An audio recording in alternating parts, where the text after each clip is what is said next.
What this war dog did when he found his dead handler's daughter will break your heart. The call that changed everything came at 3:47 a.m. on a Tuesday.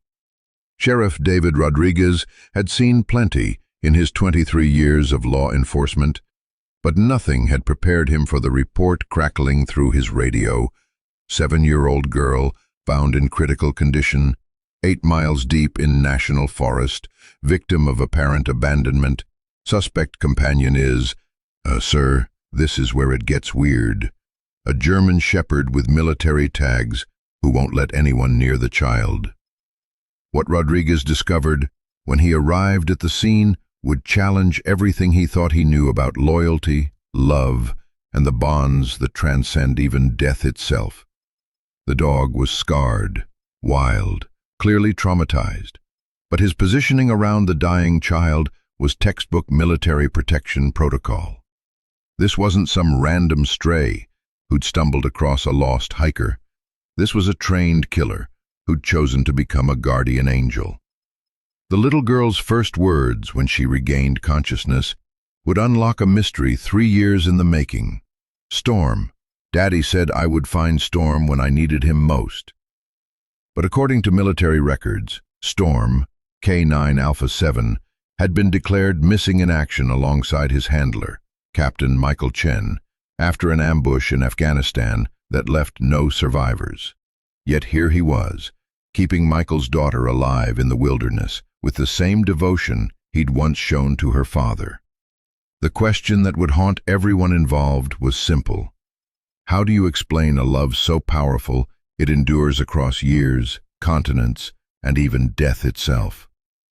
The Colorado dawn crept across Eagle Ridge like a whispered prayer, painting the jagged peaks in shades of gold and crimson. Mist clung to the pine valleys below, swirling through ancient trees that had witnessed countless sunrises, but none quite like this one. In the heart of this wilderness, where civilization felt like a distant memory, a shadow moved with purpose through the morning haze. Storm emerged from the tree line like a specter given form, a German shepherd whose very presence commanded respect from the wild itself. His black and tan coat, once pristine and military perfect, now bore the scars of 3 years spent surviving in nature's unforgiving embrace. Missing patches of fur revealed pale skin beneath, testament to battles fought and won against both beast and bitter cold. His left eye, clouded from an old trauma, gave him a haunting, ethereal appearance, while his right eye burned with the fierce intelligence of a soldier who had never truly left the battlefield. Each step was calculated, silent, deadly. Storm's massive paws found purchase on the rocky terrain without disturbing so much as a loose pebble. This was hunting, not the chaotic chase of a domestic. Swiveled constantly, cataloging every sound, the whisper of wind through pine needles, the distant cry of a hawk, the barely audible scurrying of prey through underbrush. A rabbit froze 30 yards ahead, its dark eyes wide with instinctual terror. Storm's body coiled like a loaded spring, every muscle fiber ready to explode into action. But something was wrong. His mind, trained for warfare and honed by years of isolation, suddenly fractured. The rabbit's terrified stillness triggered something deeper, darker. Explosions, screaming, the acrid smell of smoke and blood. "Storm, Storm, where are you, boy?" Michael's voice echoed through his consciousness like a ghost's whisper, and Storm's powerful frame began to tremble. The rabbit, sensing the predator's momentary weakness, bolted into the dense undergrowth. Storm didn't pursue. He couldn't. The flashback held him paralyzed, his breathing shallow and rapid. 3 years. 3 years since that terrible day when his world exploded into chaos and abandonment. 3 years since he'd heard that voice, his handler's voice, his partner's voice, his best friend's voice, calling his name with desperate love and fear. The memory was a wound that never healed, a constant reminder of his greatest failure. He hadn't been there when Michael needed him most. Storm shook his massive head violently, forcing the ghosts back into the dark corners of his mind where they belonged. Survival first. Always survival first. Emotion was a luxury he couldn't afford. Not out here where weakness meant death. He padded through the forest with renewed focus, following familiar trails toward his sanctuary, an abandoned ranger station deep in the wilderness where no human had set foot in over a decade. The wooden structure was weathered and worn, its windows boarded up and roof partially collapsed, but to Storm, it was home. More importantly, it was safe. Inside the main room, carefully arranged like a shrine to better times, lay Michael's salvaged gear, a faded military jacket, still carrying traces of his handler's scent, dog tags that Storm had recovered from their destroyed base camp, a photograph, water-stained and torn, showing a younger Michael in full combat gear with his arm around a proud, healthy Storm. These artifacts were all that remained of the life Storm had lost, the only proof that he had once been more than just another wild animal struggling to survive. Storm settled onto the old wooden floor, his scarred muzzle resting on his paws as he stared at the photograph. In those captured faces, man and dog, partners in the truest sense, lay the memory of purpose, of belonging, of unconditional love and trust. That Storm had died 3 years ago in the flames and chaos of betrayal. This Storm, the survivor, chest. Not the physical pain of old wounds, but something deeper, the soul-deep loneliness of a creature born for partnership, now condemned to solitude. He closed his eyes, allowing himself this moment of vulnerability in the safety of his den. Tomorrow would bring new challenges, new threats to overcome, new battles for survival. But for now, in the quiet sanctuary of dawn, he could remember what it felt like to be loved, to be needed, to be more than just a ghost haunting the wilderness. The wind picked up outside, rattling the loose boards and carrying with it the promise of change. Storm's ears twitched, his soldier's instincts never fully at rest. Something was different about this day. Something in the air, in the way the forest held its breath, suggested that his carefully constructed world of isolation was about to be shattered. But Storm didn't know that yet. For now, he was simply a scarred warrior, resting among the ghosts of his past, unaware that destiny was already moving through the trees, calling his name in a voice he would recognize but couldn't yet hear. The hunt had been unsuccessful, but Storm felt no frustration. Patience was a virtue learned in warfare and perfected in exile. He moved through the dense undergrowth near Whisper Creek with the same methodical precision that had once made him invaluable in Afghanistan's treacherous terrain. Every sense was hyper-tuned to his environment. The rustle of leaves that might hide prey, the snap of twigs that could signal danger, the complex symphony of forest sounds that told the story of everything living and breathing within a half-mile radius. That's why the sound hit him like a physical blow. It was barely more than a whisper, carried on the wind like a fragment of a dream. A human voice, young, weak, desperate.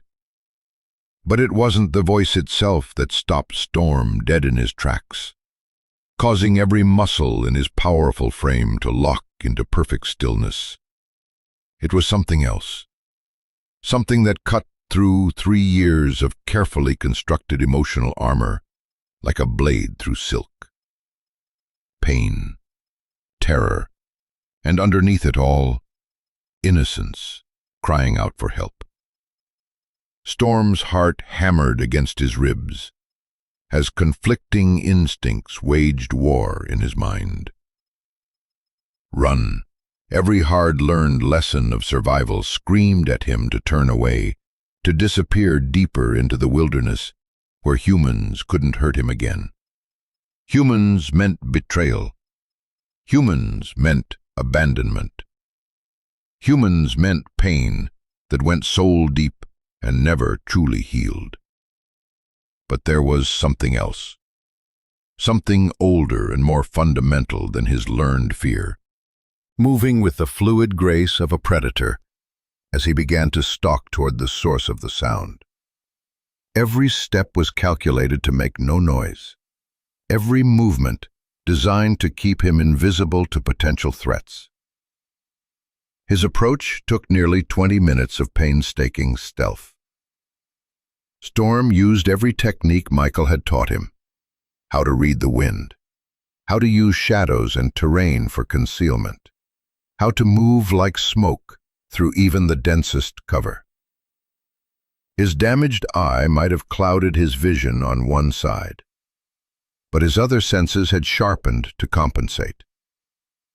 He could smell fear in the air now, sharp and metallic, mixed with something else that made his blood run cold: the scent of approaching death. The massive oak tree came into view first, an ancient giant whose gnarled roots created natural shelters and hiding places. Storm's enhanced vision swept the area methodically, cataloging potential threats and escape routes. Then he saw her, a child, a little girl, maybe 7 years old, curled into a tight ball beneath the oak's protective embrace. Her small form was nearly lost among the fallen leaves and shadows, but Storm's trained eye picked out every detail with heartbreaking clarity. She wore pink pajamas that were now soaked through with dew and stained with mud. One small sneaker was missing, leaving a pale foot exposed to the cold. Her lips had taken on the blue tinge of hypothermia, and her breathing was so shallow it was barely visible. But it was what she clutched against her chest that made Storm's world tilt on its axis. A photograph. Even from his concealed position, Storm could see the familiar shape and size. The little girl's fingers, despite being numb with cold, gripped the image with desperate determination, as if letting go would mean losing the last connection to something precious beyond measure. Storm crept closer, his warrior's discipline warring with a growing sense of impossible recognition. When he was close enough to make out the details of the photograph, his legs nearly gave out beneath him. It was Michael. Michael in full combat gear, kneeling beside a proud, healthy German shepherd, whose eyes blazed with intelligence and loyalty. Storm himself, from a lifetime ago, when the world made sense and love wasn't a weakness to be guarded against. The little girl stirred in her sleep, and Storm caught a glimpse of her face. His breath caught in his throat. Those features, the shape of her nose, the line of her jaw, even the way her hair fell across her forehead, were achingly familiar. She looked like Michael, not just resembled him, but carried his essence in every delicate feature. Michael's daughter. This is Michael's child. Recognized with absolute certainty, Storm's carefully constructed emotional walls began to crumble. This wasn't just any human child crying in the wilderness. This was family. This was the daughter of the man who had loved him unconditionally, who had trusted him with secrets and dreams, who had called him partner instead of pet. The man Storm had failed to protect when it mattered most. As if sensing his presence, the little girl's eyes fluttered open. For a moment she stared directly at Storm with eyes that were startlingly familiar. Michael's eyes, warm brown, and filled with a strength that seemed impossible in someone so young and fragile. "Storm?" she whispered, her voice barely audible, but carrying the weight of recognition that defied explanation. Storm's heart stopped. She knew his name. Somehow, impossibly, this child knew who he was. The sound of his name, spoken in that tiny, trembling voice, shattered the last of Storm's defenses. A sound escaped his throat, part whimper, part moan, wholly involuntary. It was a sound he hadn't made in 3 years, the sound of a heart breaking and healing simultaneously. "She knows me. Michael's daughter knows me." Storm's powerful frame began to shake uncontrollably as the implications crashed over him like an avalanche. This wasn't coincidence. This wasn't chance.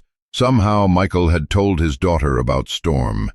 Even after whatever had happened to separate them, even after Storm had failed to be there when his partner needed him most, Michael had shared their story with his child. The photograph in Lily's small hands seemed to glow in the dappled forest light, and Storm was helpless to stop the flood of memories that followed. Afghanistan, 2 years into their deployment. Michael sitting on his bunk after a particularly brutal mission, holding a letter from home. "You know what, Storm," he'd said, his voice thick with emotion. "I've got a little girl back home, Lily. She's only 4, but she's already the bravest person I know." Michael had shown him a different photograph then, a little girl with pigtails and Michael's eyes, beaming at the camera with pure joy. Her mom didn't make it, cancer. It's just me and Lily now, buddy. When we get home, you're going to love her, and she's going to love you. I've told her all about my partner Storm, the bravest dog in the whole army." The memory was so vivid, so perfect in its clarity, that Storm could almost smell the dust and diesel fuel of their base camp, could almost feel Michael's hand scratching behind his ears as he spoke about the daughter he missed so desperately. But the sweet memory twisted into something darker, more painful. The last day, the ambush that came out of nowhere, the explosions that turned their world into chaos and flame. Storm had been on perimeter patrol, following orders, doing his job, when the attack fulfilled the most basic promise of their bond. He'd been too late.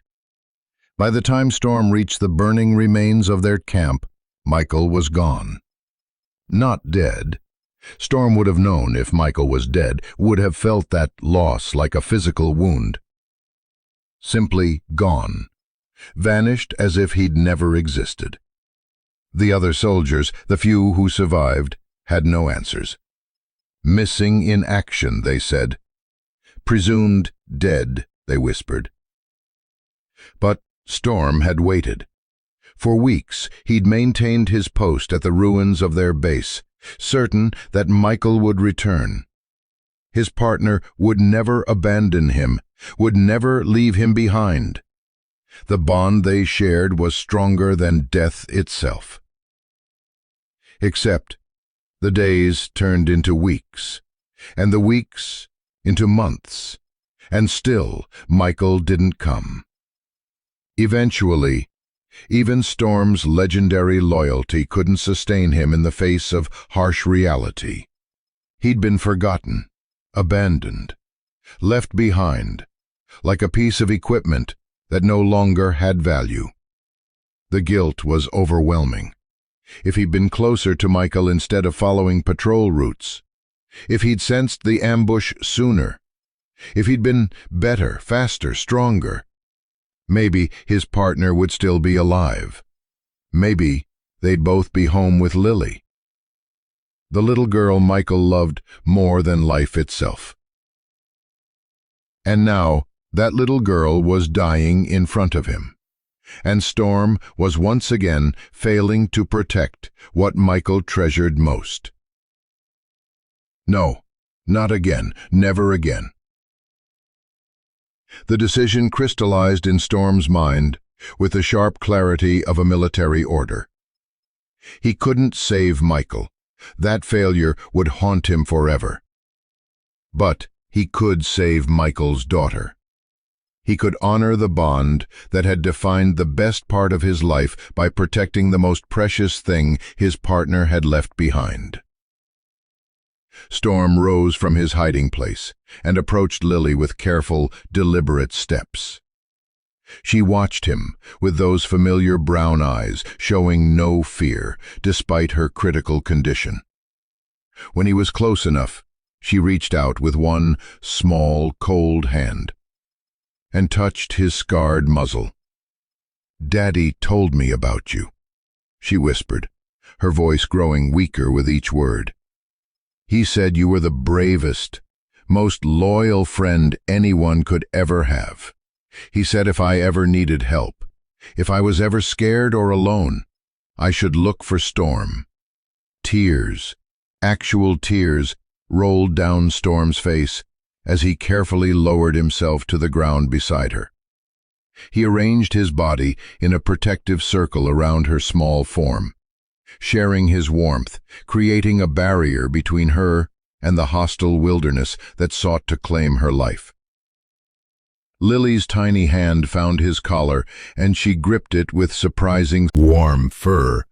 Storm lifted his head toward the canopy above and made a silent vow to the memory of his fallen partner. "I couldn't save you, Michael, but I swear on everything we shared, everything we fought for together, I will save her. Your daughter will live. This I promise you, my friend. This I promise with my life." The forest settled into watchful silence around them, as if nature itself recognized the sacred nature of the bond being forged beneath the ancient oak. A scarred warrior and a dying child, connected by love that transcended death, preparing to face whatever came next together. Storm's vigil had begun. The axe blade split the pine log with a satisfying crack that echoed across the mountain clearing, the sound absorbed by the dense forest that surrounded Jack Morrison's sanctuary like a protective wall. At 45, Jack's body still carried the lean, corded strength of his Marine years, though silver now threaded through his dark hair and deep lines etched his weathered face.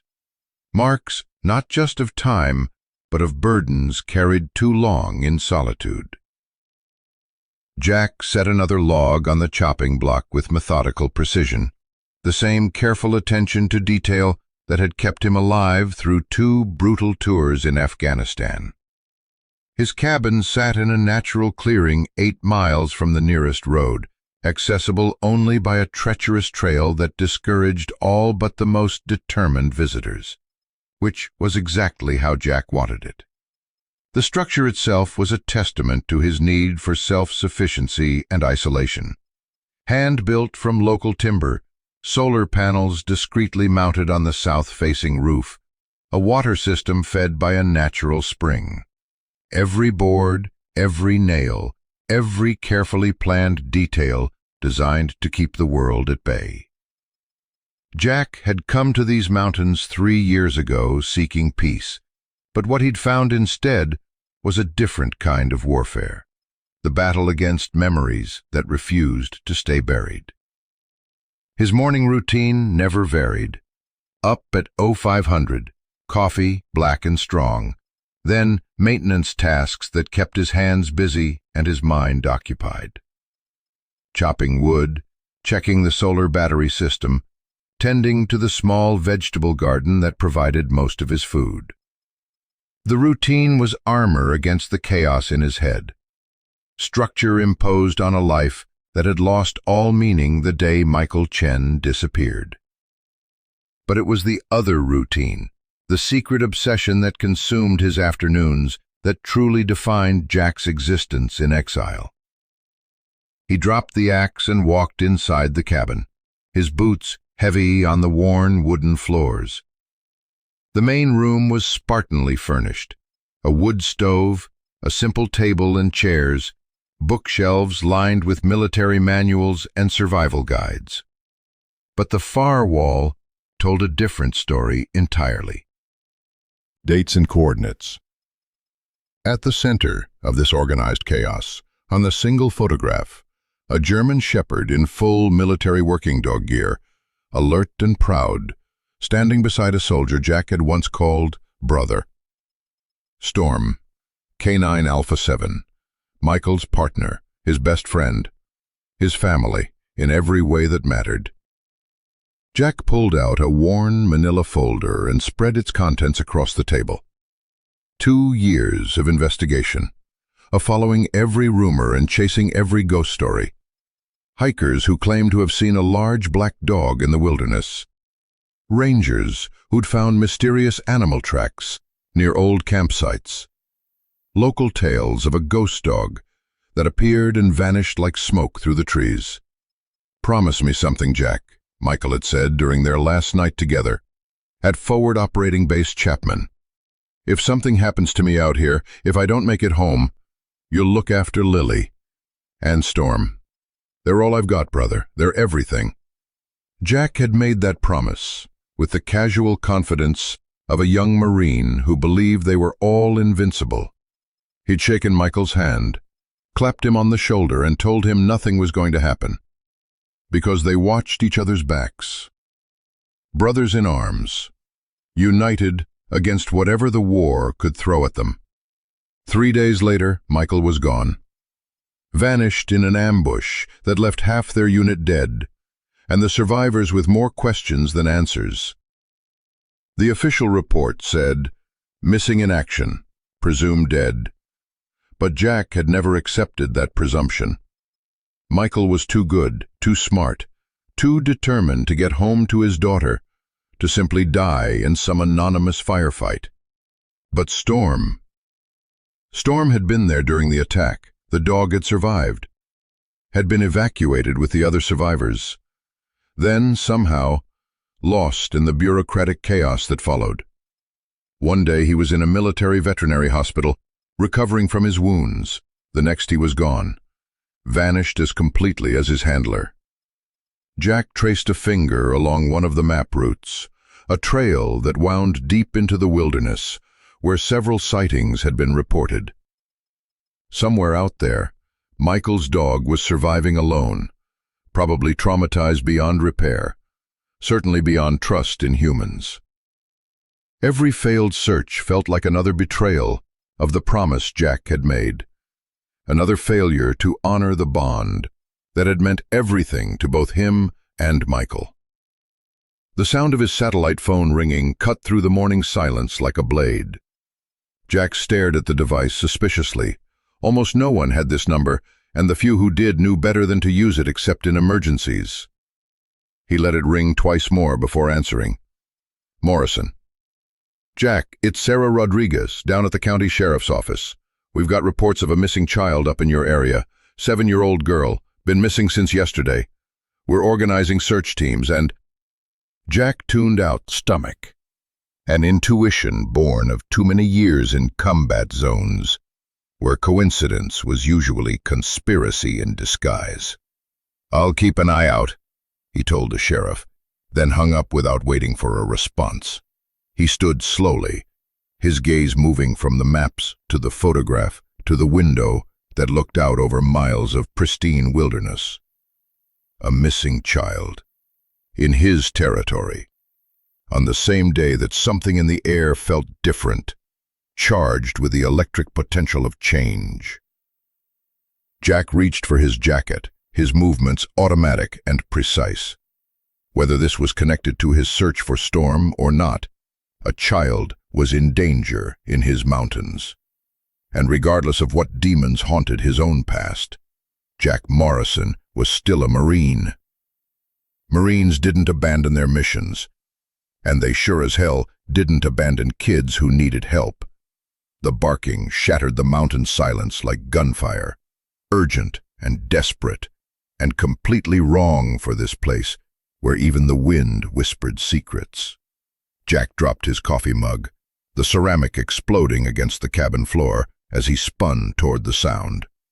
In 3 years of self-imposed exile, no animal had ever approached his sanctuary with such brazen desperation. Through the window, He saw a shadow moving at the edge of the clearing, large, dark, and unmistakably canine. But this wasn't the casual approach of a curious coyote, or the confident swagger of a black bear. This animal moved with purpose, with intelligence, with something that made Jack's combat-trained instincts scream that everything was about to change. The German shepherd burst from the tree line like a missile launched from the forest itself. Black and tan coat, scarred by years of survival, one eye clouded with old trauma, body language radiating a desperation so intense it was almost physical. The dog skidded to a halt, 30 feet from Jack's porch, threw back his massive head, and barked again. Not the wild howl of a feral animal, but the sharp, commanding bark of a military working dog, trying to communicate with his handler. Jack's breath caught in his throat. Even with the scars, even with the patches of missing fur, and the lean, hungry look of a creature that had survived too long in the wild, he recognized that profile, that stance, that unmistakable intelligence burning in eyes that had seen too much. Storm? The name escaped his lips as barely more than a whisper. The dog's ears snapped forward at the sound of his name, his entire body going rigid with attention. For a moment, man and dog stared at each other across the clearing. Two warriors recognizing something familiar in the other's eyes, something forged in the heat of shared battles and common loss. Then Storm was moving again, barking frantically while running toward the forest, stopping, looking back, running again. Questions or hesitation. Whatever had driven Storm from the deep wilderness to seek human help after 3 years of isolation, it was life or death. Nothing else would have overcome the dog's learned fear and mistrust. "Hold on, boy," Jack called out, grabbing his emergency medical kit from inside the cabin. The bag was military grade, stocked with trauma supplies and pain medication, designed for serious wilderness emergencies. His hands shook slightly as he slung it over his shoulder, not from fear, but from the surge of adrenaline that came with finally having found Michael's dog after 2 years of searching. Storm waited just long enough for Jack to emerge from the cabin, then took off into the forest at a pace that pushed Jack's endurance to its limits. The dog moved with the fluid efficiency of an animal that knew these mountains intimately, choosing paths that were barely visible to human eyes, navigating around deadfalls and steep terrain with the confidence of long familiarity. Jack followed as best he could, his 45-year-old body protesting the brutal pace. Storm would surge ahead, then pause to make sure the human was following, his anxiety visible in every line of his powerful frame. The urgency radiating from the dog was infectious.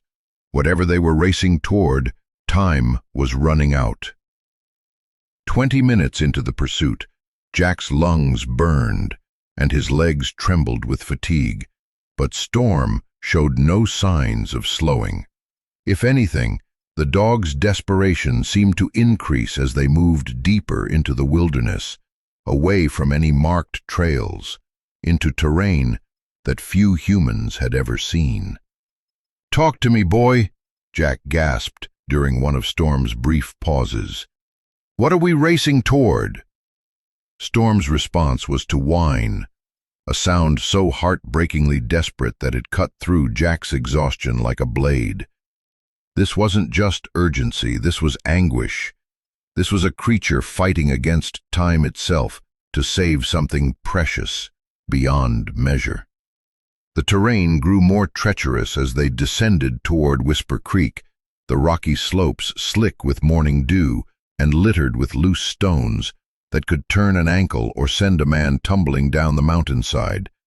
But Storm navigated the obstacles with the sure-footed grace of an animal that had made this journey before, recently, with purpose that overrode all considerations of safety.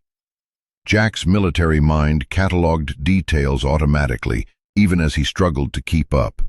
Storm was leading him somewhere specific, not wandering randomly through the forest. The dog knew exactly where he was going, had probably made this trip multiple times. And given the sheriff's call about a missing child, the realization hit Jack like a physical blow.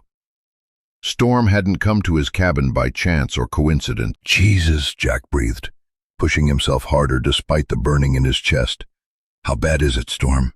How bad?" The dog's only response was to increase his pace even further, crashing through undergrowth with the desperate efficiency of a creature for whom failure was not an option. Behind him, Jack followed with the grim determination of a Marine who'd made a promise to a dead friend and was finally, after 3 years of searching, being given the chance to keep it. The massive oak appeared through the morning mist like something from a fairy tale, ancient, gnarled, its sprawling roots creating natural shelters and hiding places. But there was nothing magical about the small, still form curled beneath its protective embrace. Jack's heart stopped as he saw what Storm had led him to. A little girl in pink pajamas, pale as death, her lips blue with hypothermia. "Oh, God," Jack whispered, dropping to his knees beside the child. His medical training took over immediately, hands moving with practiced efficiency to check for vital signs. Pulse, weak but present. Breathing, shallow and irregular. Skin temperature, dangerously low. Core body temperature was the critical factor. If it had dropped too far, they might already be too late. Storm positioned himself on the opposite side of the girl, his scarred body forming a protective barrier between her and the forest. The dog's behavior was extraordinary, gentle beyond anything Jack had expected from an animal that had survived years in the wild. Storm's massive head lowered until his muzzle almost touched the child's face, and he whined softly, a sound filled with such profound worry that it made Jack's chest tighten.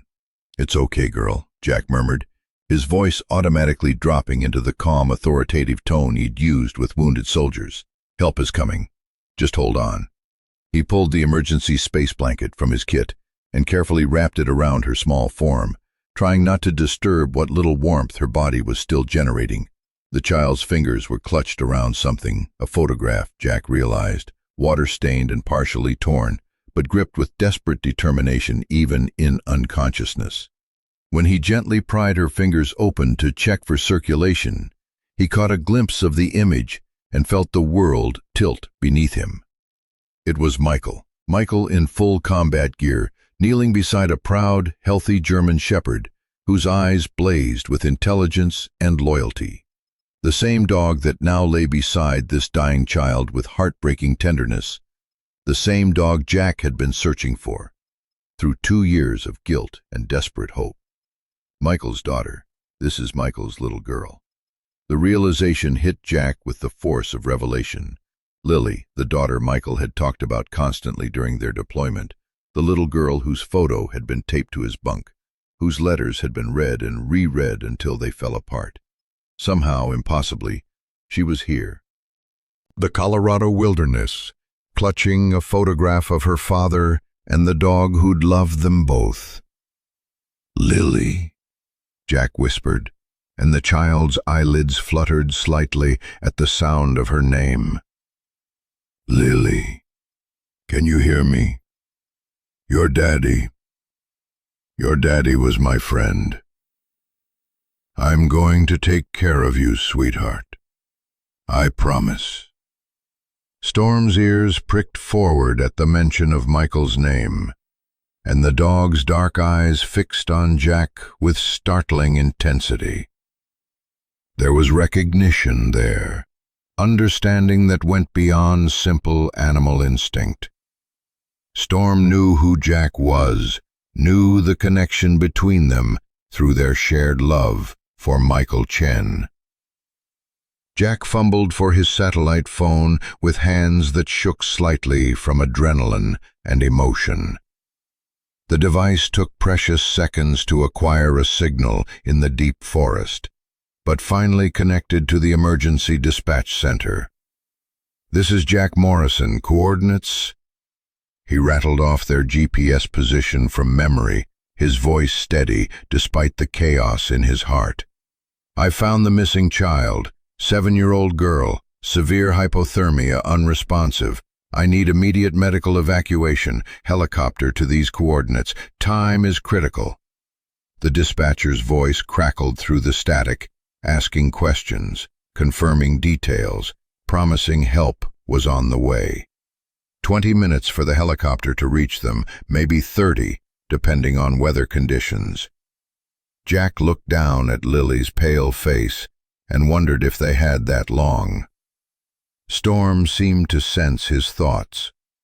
The dog carefully positioned himself closer to the child, sharing his body heat, creating a barrier against the mountain wind that had started to pick up. His devotion was absolute, his focus entirely on the small life hanging in the balance beneath the ancient oak. "You found her, didn't you?" Jack said quietly, his voice filled with wonder. "You've been taking care of her, keeping her alive."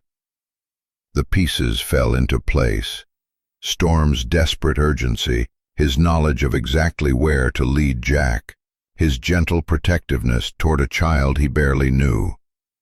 "She's Michael's daughter, and you've been protecting her." Storm's response was to rest his scarred muzzle gently against Lily's cheek, a gesture so tender and protective that tears stung Jack's eyes. 3 years of searching, 3 years of guilt and promises unfulfilled, and here was the answer he'd never dared hope for. Storm wasn't just alive, he was still the loyal, loving partner Michael had trained him to be, still protecting what mattered most. In the distance, the sound of helicopter rotors began to echo through the mountain valleys, growing stronger with each passing moment. Help was coming. But as Jack knelt beside Michael's, helicopter's rotors carved through the mountain air like mechanical thunder. The aircraft banking sharply as it approached the landing pad at Pine Creek Regional Medical Center. Through the aircraft's windows, Jack could see the organized chaos of a trauma response team assembling on the helipad. Doctors, nurses, paramedics, all moving with the practiced efficiency of professionals who understood that seconds could mean the difference between life and death.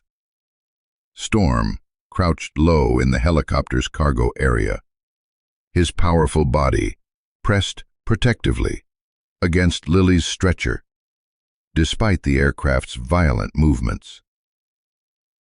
The dog's eyes never left the child's pale face, and his positioning was so deliberate, so obviously intentional, that even the flight medics had stopped trying to move him.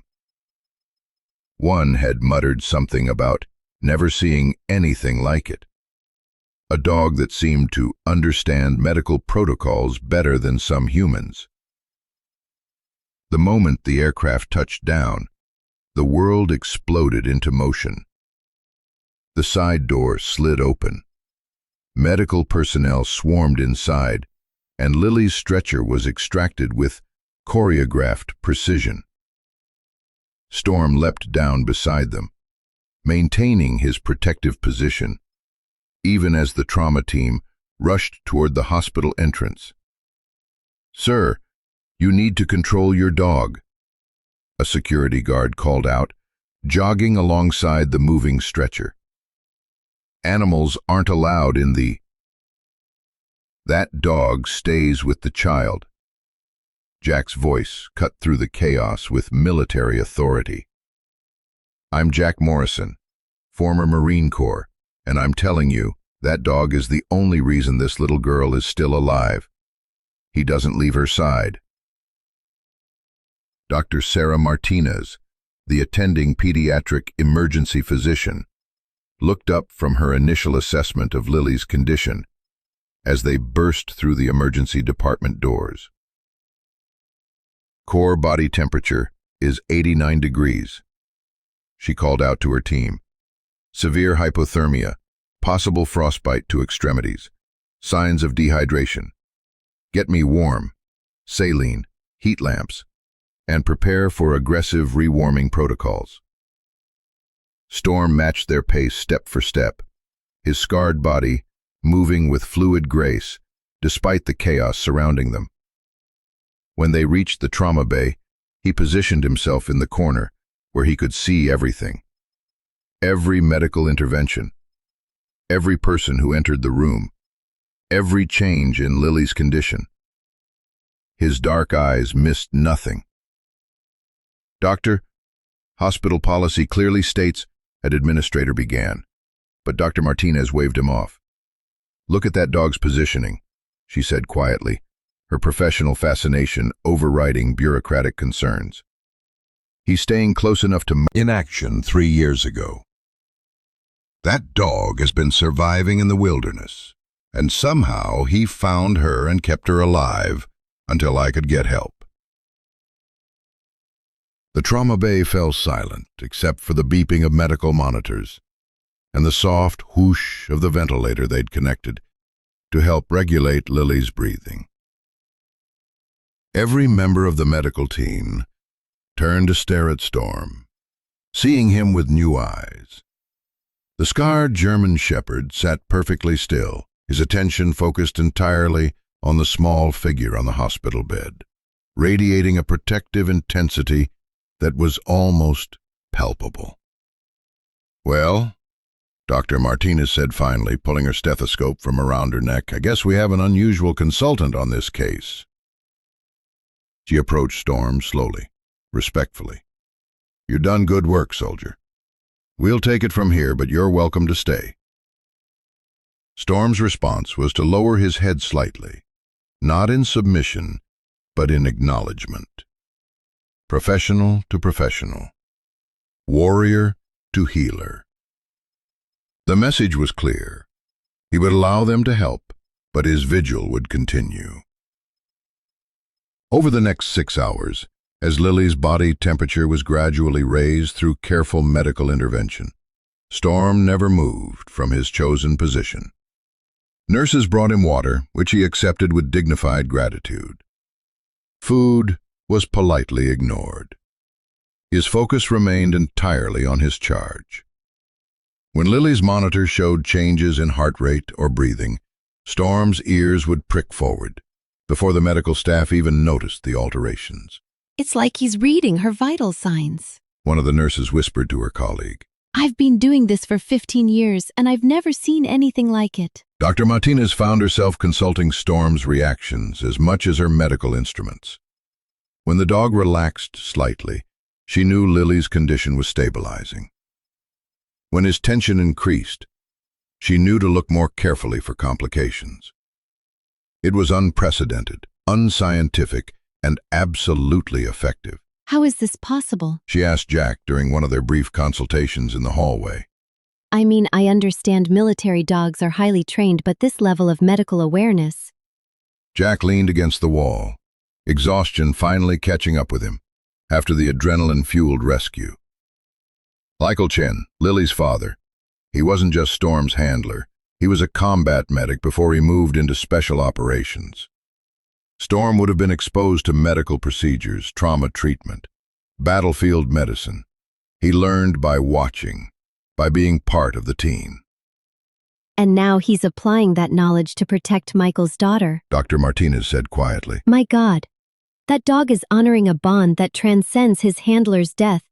Through the window of Lily's room, they could see Storm maintaining his vigil. The dog's devotion was absolute, his focus unwavering. He had found Michael's completion. Nothing would separate him from his duty. Nothing would shake his resolve. In the soft glow of the medical equipment, surrounded by the quiet efficiency of the hospital at night, a scarred warrior kept watch over the most precious thing his fallen partner had left behind. The soft beeping of medical monitors created a gentle rhythm in the quiet hospital room as dawn light filtered through the windows. Storm hadn't moved from his position beside Lily's bed in over 12 hours, his dark eyes fixed on her face with unwavering attention. Dr. Martinez had checked on them hourly, each time finding the dog in the exact same spot, alert and protective despite his obvious exhaustion. It was Storm who noticed the change first. His ears pricked forward, his body tensing with anticipation before any of the medical equipment registered the shift. Lily's eyelids fluttered. Her breathing pattern changed subtly, and her small fingers began to move against the hospital blankets. Dr. Martinez was reviewing charts at the nurse's station when Storm's soft whine reached her ears.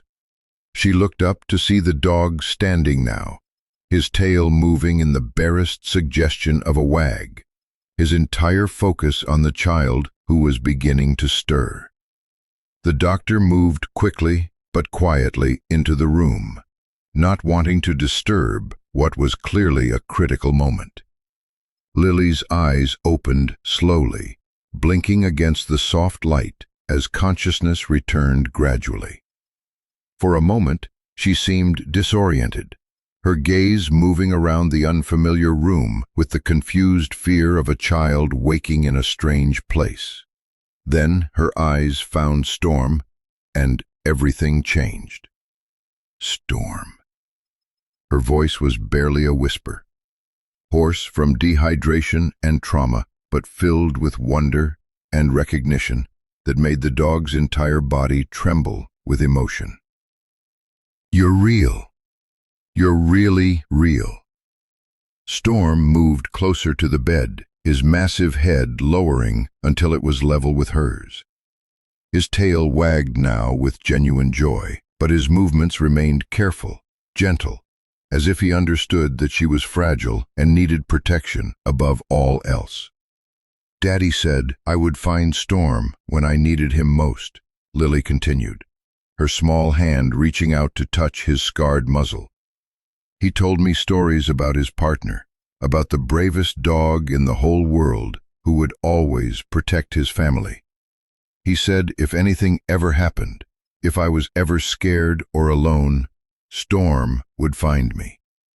Dr. Martinez felt tears prick her eyes as she witnessed the reunion. Jack, who had been dozing in a chair outside the room, appeared in the doorway, drawn by the sound of voices. His face showed the same awe and emotion that everyone felt watching this, with the intensity of feelings he'd kept buried for 3 years. "He's crying," one of the nurses whispered from the doorway. "I didn't know dogs could cry like that. He's been carrying this for so long," Jack said quietly, his own voice thick with emotion. The guilt, the responsibility, the love for Michael that had nowhere to go. Finding her, protecting her, it's given him purpose again. Lily struggled to sit up despite her weakness, and Storm immediately adjusted his position to support her, becoming a living, breathing pillow for her to lean against. From somewhere in the folds of her hospital gown, she produced the crumpled photograph that had never left her side. "Look, Storm," she said, holding up the image with shaking hands. "It's you and Daddy. He carried this with him everywhere, and when he had to go away, he gave it to me. He said as long as I had this picture, part of you would always be with me." Dr. Martinez leaned in to examine the photograph, seeing it clearly for the first time.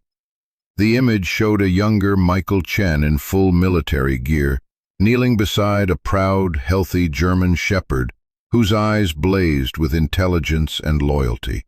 The bond between man and dog was evident, even in a simple photograph. Two warriors who trusted each other completely.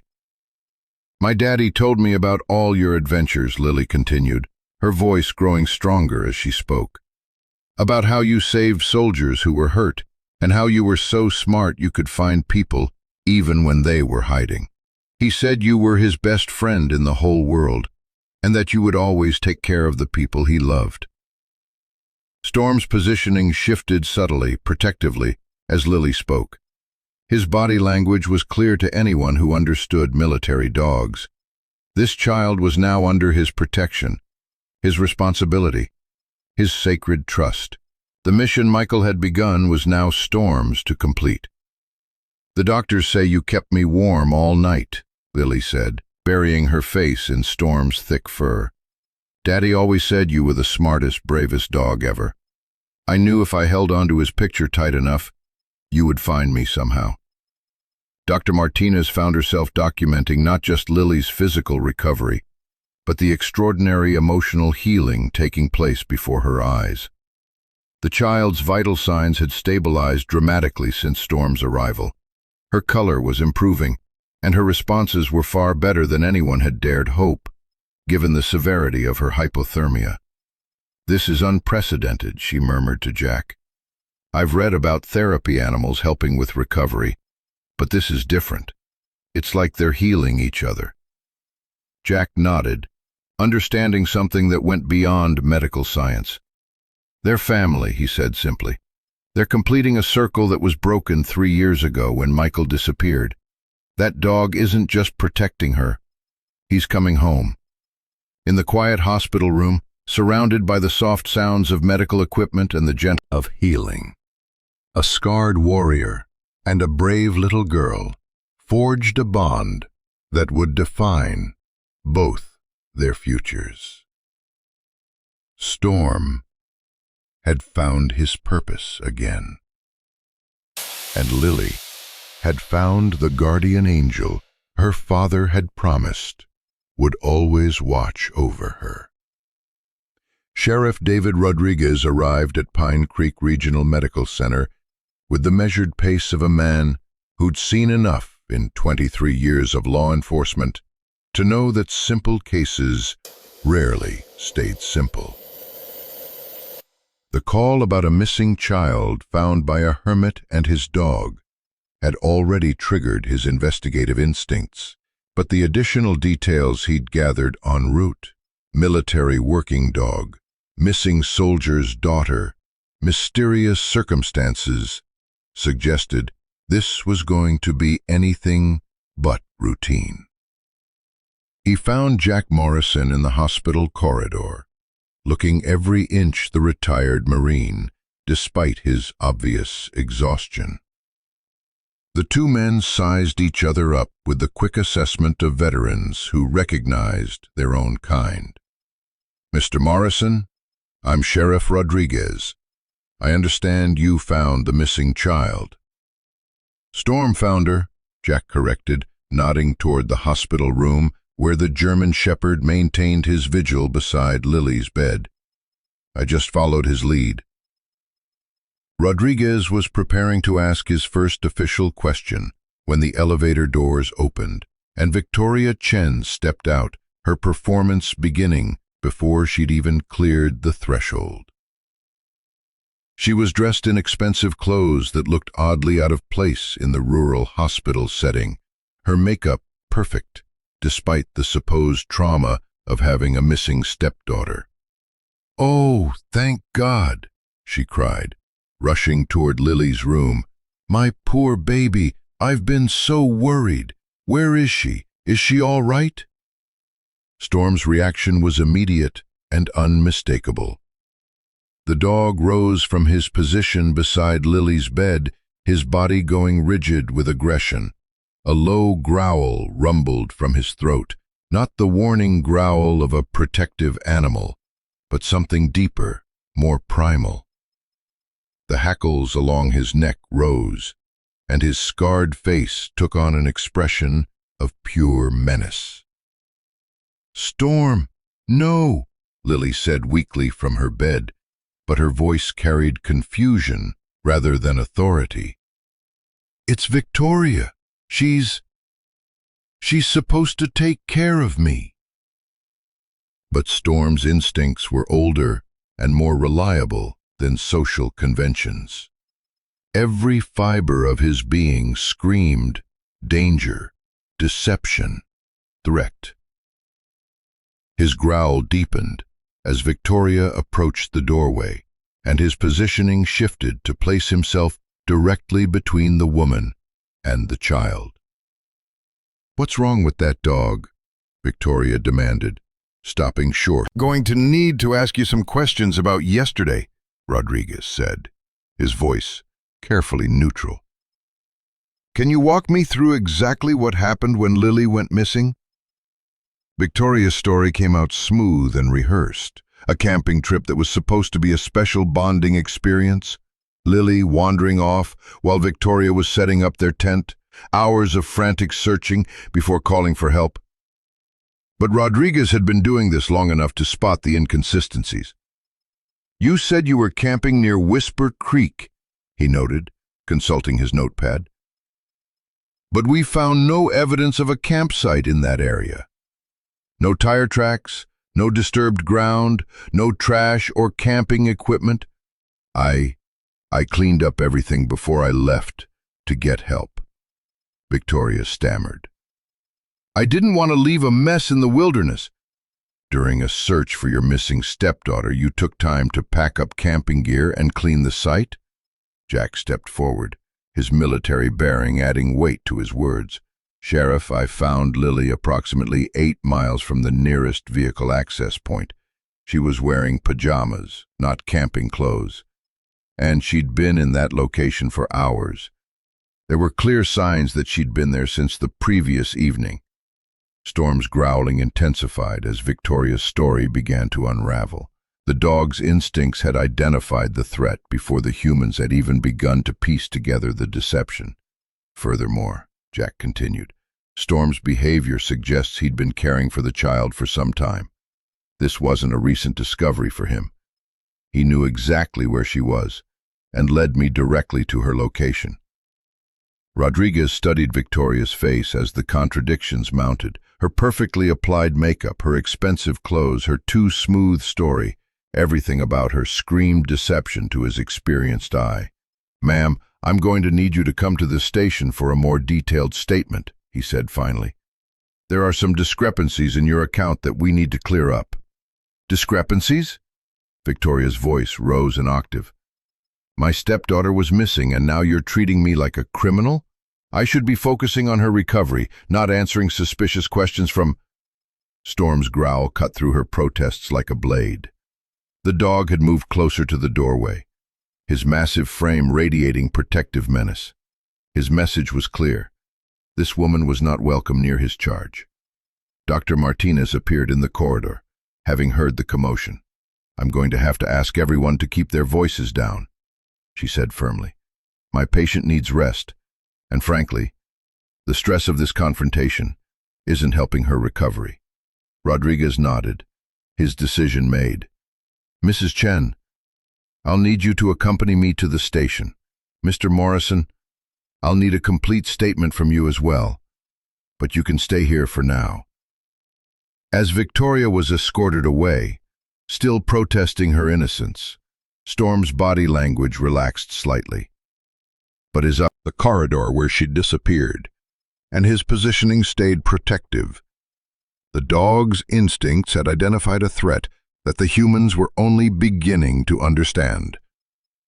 From her hospital bed, Lily watched the confrontation with confused, frightened eyes. "Storm doesn't like Victoria," she whispered to Jack. "Daddy always said Storm was the best judge of character he'd ever met." Jack looked down at the dog, who had returned to his vigilant position beside Lily's bed. Michael's partner had been protecting more than just his handler's daughter. He'd been guarding the truth itself, waiting for the right moment to expose the lies that threatened everything Michael had died to protect.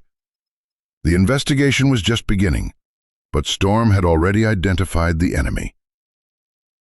Sheriff Rodriguez's investigation into Victoria Chen began as routine background checking, but quickly descended into a labyrinth of financial connections that made his 23 years in law enforcement seem like preparation for this moment. Sitting in his office at 2 a.m., surrounded by printouts, bank statements, and federal databases that required special clearance to access. He felt the familiar chill that came with uncovering something far more dangerous than it initially appeared. Victoria's financial records painted a picture of a woman living well beyond any reasonable means. Her stepmother's pension and part-time job at a local clinic should have provided a modest income. Yet her bank statements showed regular deposits of substantial amounts from shell companies, with names like Alpine Security Solutions and Mountain Defense Consulting. The money trail led through a maze of corporate structures designed to obscure their true origins. But Rodriguez had dealt with enough organized crime cases to recognize money laundering when he saw it.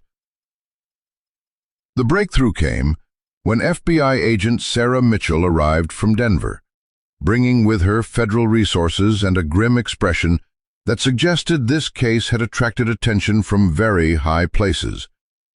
She spread additional documents across Rodriguez's desk, documents that made the local sheriff's blood run cold.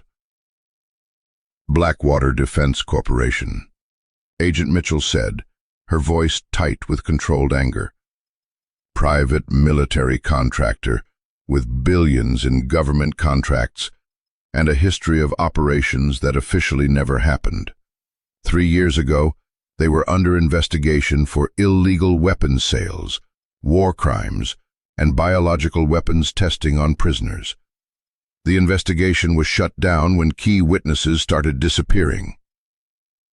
Rodriguez studied the corporate documents, seeing Victoria's name listed as a security consultant, with a salary that dwarfed most federal employees' annual income. She's been working for them this whole time. More than working for them, Mitchell replied, pulling out a thick folder marked with security classifications. She was their operations in Afghanistan. They needed someone close to his family to monitor the situation. Victoria Chen wasn't randomly attracted to a widowed soldier. She was a recruitment. The pieces began falling into place with sickening clarity. Michael's investigation hadn't been some side project or personal crusade. He'd been working undercover for military intelligence, gathering evidence of Blackwater's crimes while maintaining his cover as a special operations soldier. His partnership with Storm hadn't just been about military missions. The dog had been his protection, his early warning system, his one completely trustworthy ally in a world where everyone might be compromised. Agent Mitchell opened another file, revealing surveillance photos that made Rodriguez's stomach clench. Michael Chen in civilian clothes, meeting with federal agents in anonymous hotel rooms. Michael photographing documents with sophisticated equipment. Michael's face showing the strain of a man living a double life, where discovery meant death. He'd been building a case for 2 years, Mitchell continued. Weapons sales to prohibited buyers. Biological weapons testing on captured insurgents. Systematic elimination of witnesses who threatened to expose the program. Michael had enough evidence to bring down the entire organization and send dozens of people to federal prison for life. But something went wrong, Rodriguez said, studying a photograph of Michael's final mission briefing. The ambush that took out his unit wasn't random enemy action. It was targeted elimination. Blackwater had discovered his investigation and decided to clean house. They couldn't just kill him outright. That would have raised too many questions. But they could arrange for him to disappear during what looked like a routine combat operation. Rodriguez felt the chill of recognition. Except he survived. He survived, but they couldn't find him. And they knew he had evidence hidden somewhere that could destroy them. So they activated their insurance policy, Victoria. Her job was to get close to his family, monitor for any attempts at contact, and eliminate any loose ends if Michael ever tried to surface. The final piece of the puzzle was the most horrifying. Agent Mitchell pulled out a single-page document marked with Blackwater's corporate seal. It was a termination order, but not for employment, for life. The target, Lily Chen, aged years in the making. She'd been placed in the Chen household to watch, to wait, and when the time came, to eliminate the last threat to Blackwater's survival.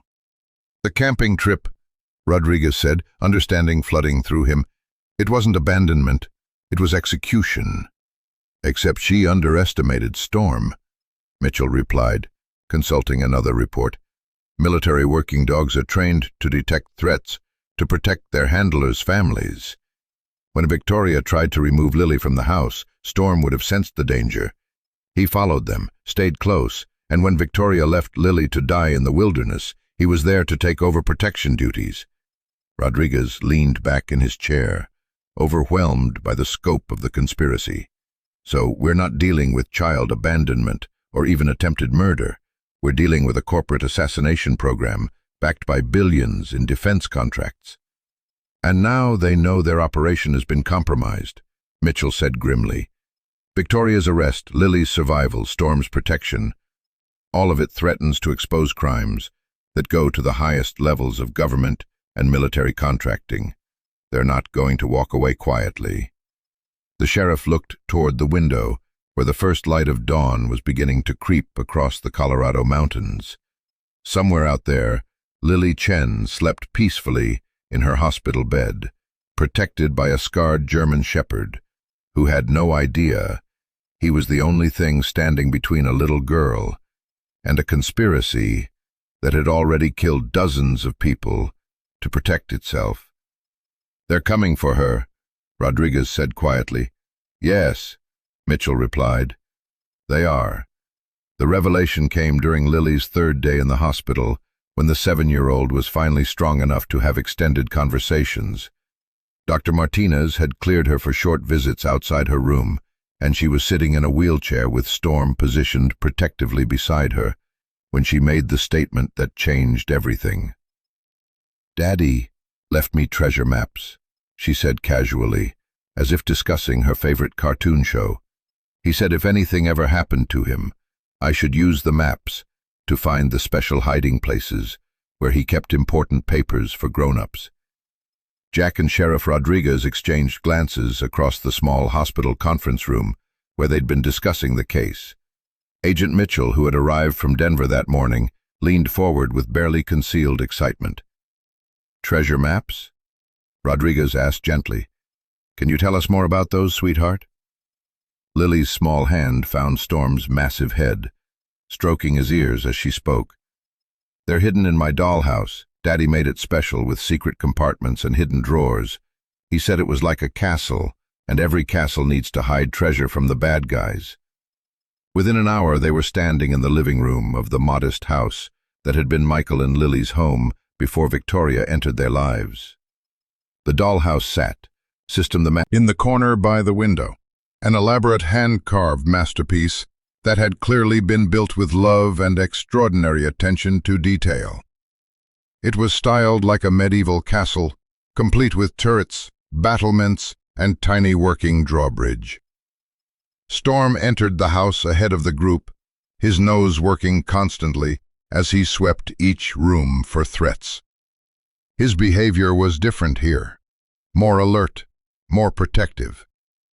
This had been Michael's home, and the dog could still detect traces of his beloved handler's presence, mingled with scents that made his hackles rise. "Victoria's been here," Jack observed, noting the subtle signs of search and disruption that would be invisible to most people but obvious to someone with military training. "She's been looking for something." Lily approached her dollhouse with the careful reverence of a child handling something precious. Her small fingers found hidden catches and secret mechanisms that had been built into the structure with masterful craftsmanship. Within minutes, she had revealed compartments that contained not toys, but carefully sealed packages wrapped in waterproof material. "Daddy said these papers would help the good guys catch the bad guys," Lily explained as she handed the first package to Sheriff Rodriguez. "He said I was the guardian of the castle, and it was my job to keep the treasure safe until the right people came to get it." Agent Mitchell took the package with hands that trembled slightly with anticipation. Inside were USB drives, photographed documents, audio recordings, and detailed notes written in Michael's precise military handwriting. As she examined the contents, her expression grew increasingly grim. "This is it," she whispered. "This is everything we needed to prosecute Blackwater Defense. Financial records, communication intercepts, photographic evidence of the biological weapons program." Michael documented everything. Storm positioned himself at the window, his attention focused on the street outside. His ears were pricked forward, and his body language radiated the tension of an animal sensing approaching danger. Jack noticed the dog's behavior and moved to check the window himself. "We need to move fast," Jack said quietly. "Storm's picking up something. We're not alone out here." The second package contained even more damaging evidence. Video recordings of Blackwater executives discussing the elimination of witnesses, detailed financial records showing payment for assassinations, and a comprehensive list of military and government officials who had been compromised by the conspiracy. "Jesus," Rodriguez breathed, scanning through photographs that showed biological weapons being tested on captured prisoners. "This isn't just corporate corruption. This is war crimes on an international scale." Agent Mitchell was already on her phone calling for federal backup and evidence recovery. They all faced. Blackwater Defense had killed to protect these secrets for 3 years. They wouldn't hesitate to kill again now that their crimes were about to be exposed. "Lily, honey," Mitchell said gently, kneeling beside the child's wheelchair. "Did your daddy ever tell you about any other hiding places, any other treasures?" The little girl nodded solemnly. "3 castles," she said. "This one and 2 more. But Daddy said I should only tell about the other ones if something happened to this one, or if the bad guys found out about the papers." Storm's growl from the window was low and urgent. Through the glass, Jack could see unmarked vehicles positioning themselves at both ends of the quiet residential street. Professional placement, coordinated timing. This wasn't law enforcement. This was tactical elimination. "We need to go," Jack said, his Marine training taking over.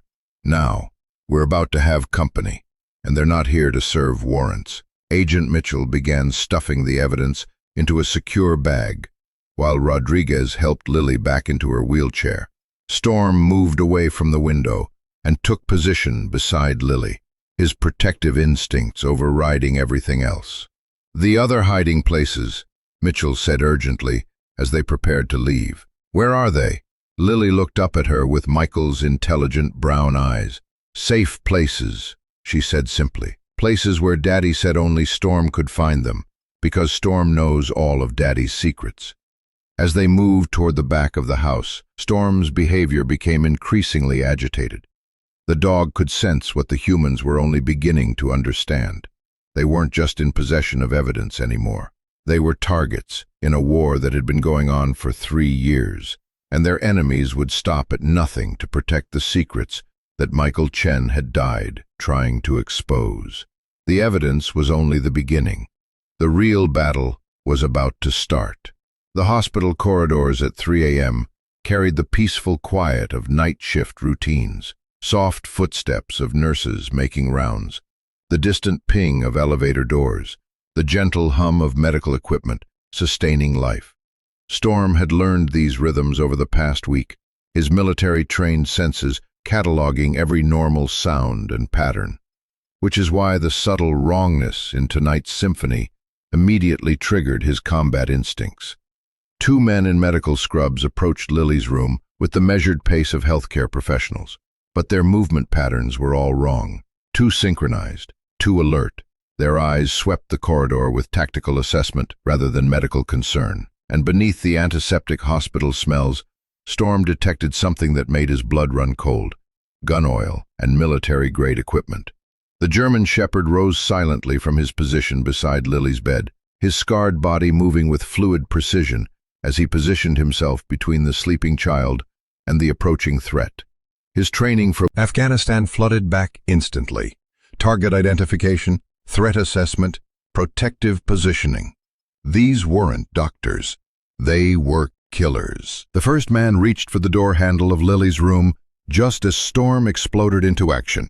80 pounds of battle-hardened muscle and fury launched through the doorway, slamming into the fake medic with devastating force. The man's syringe, loaded with what would later be identified as a fatal dose of potassium chloride, flew from his hand as he crashed into the opposite wall. The second attacker reached for a concealed weapon, but Storm was already moving. The dog's combat training had taught him to neutralize multiple threats in specific sequence. Disable the primary target, eliminate the secondary threat, protect the principal at all costs. His jaws clamped down on the second man's wrist with crushing force, the snap of breaking bones audible even over the man's screams. Hospital security alarms began blaring as the night shift erupted into chaos. Storm released his grip on the second attacker and positioned himself in the doorway of Lily's room, blood on his muzzle, his eyes scanning for additional threats. The first attacker was struggling to his feet, reaching for backup equipment, when Storm's low growl froze him in place.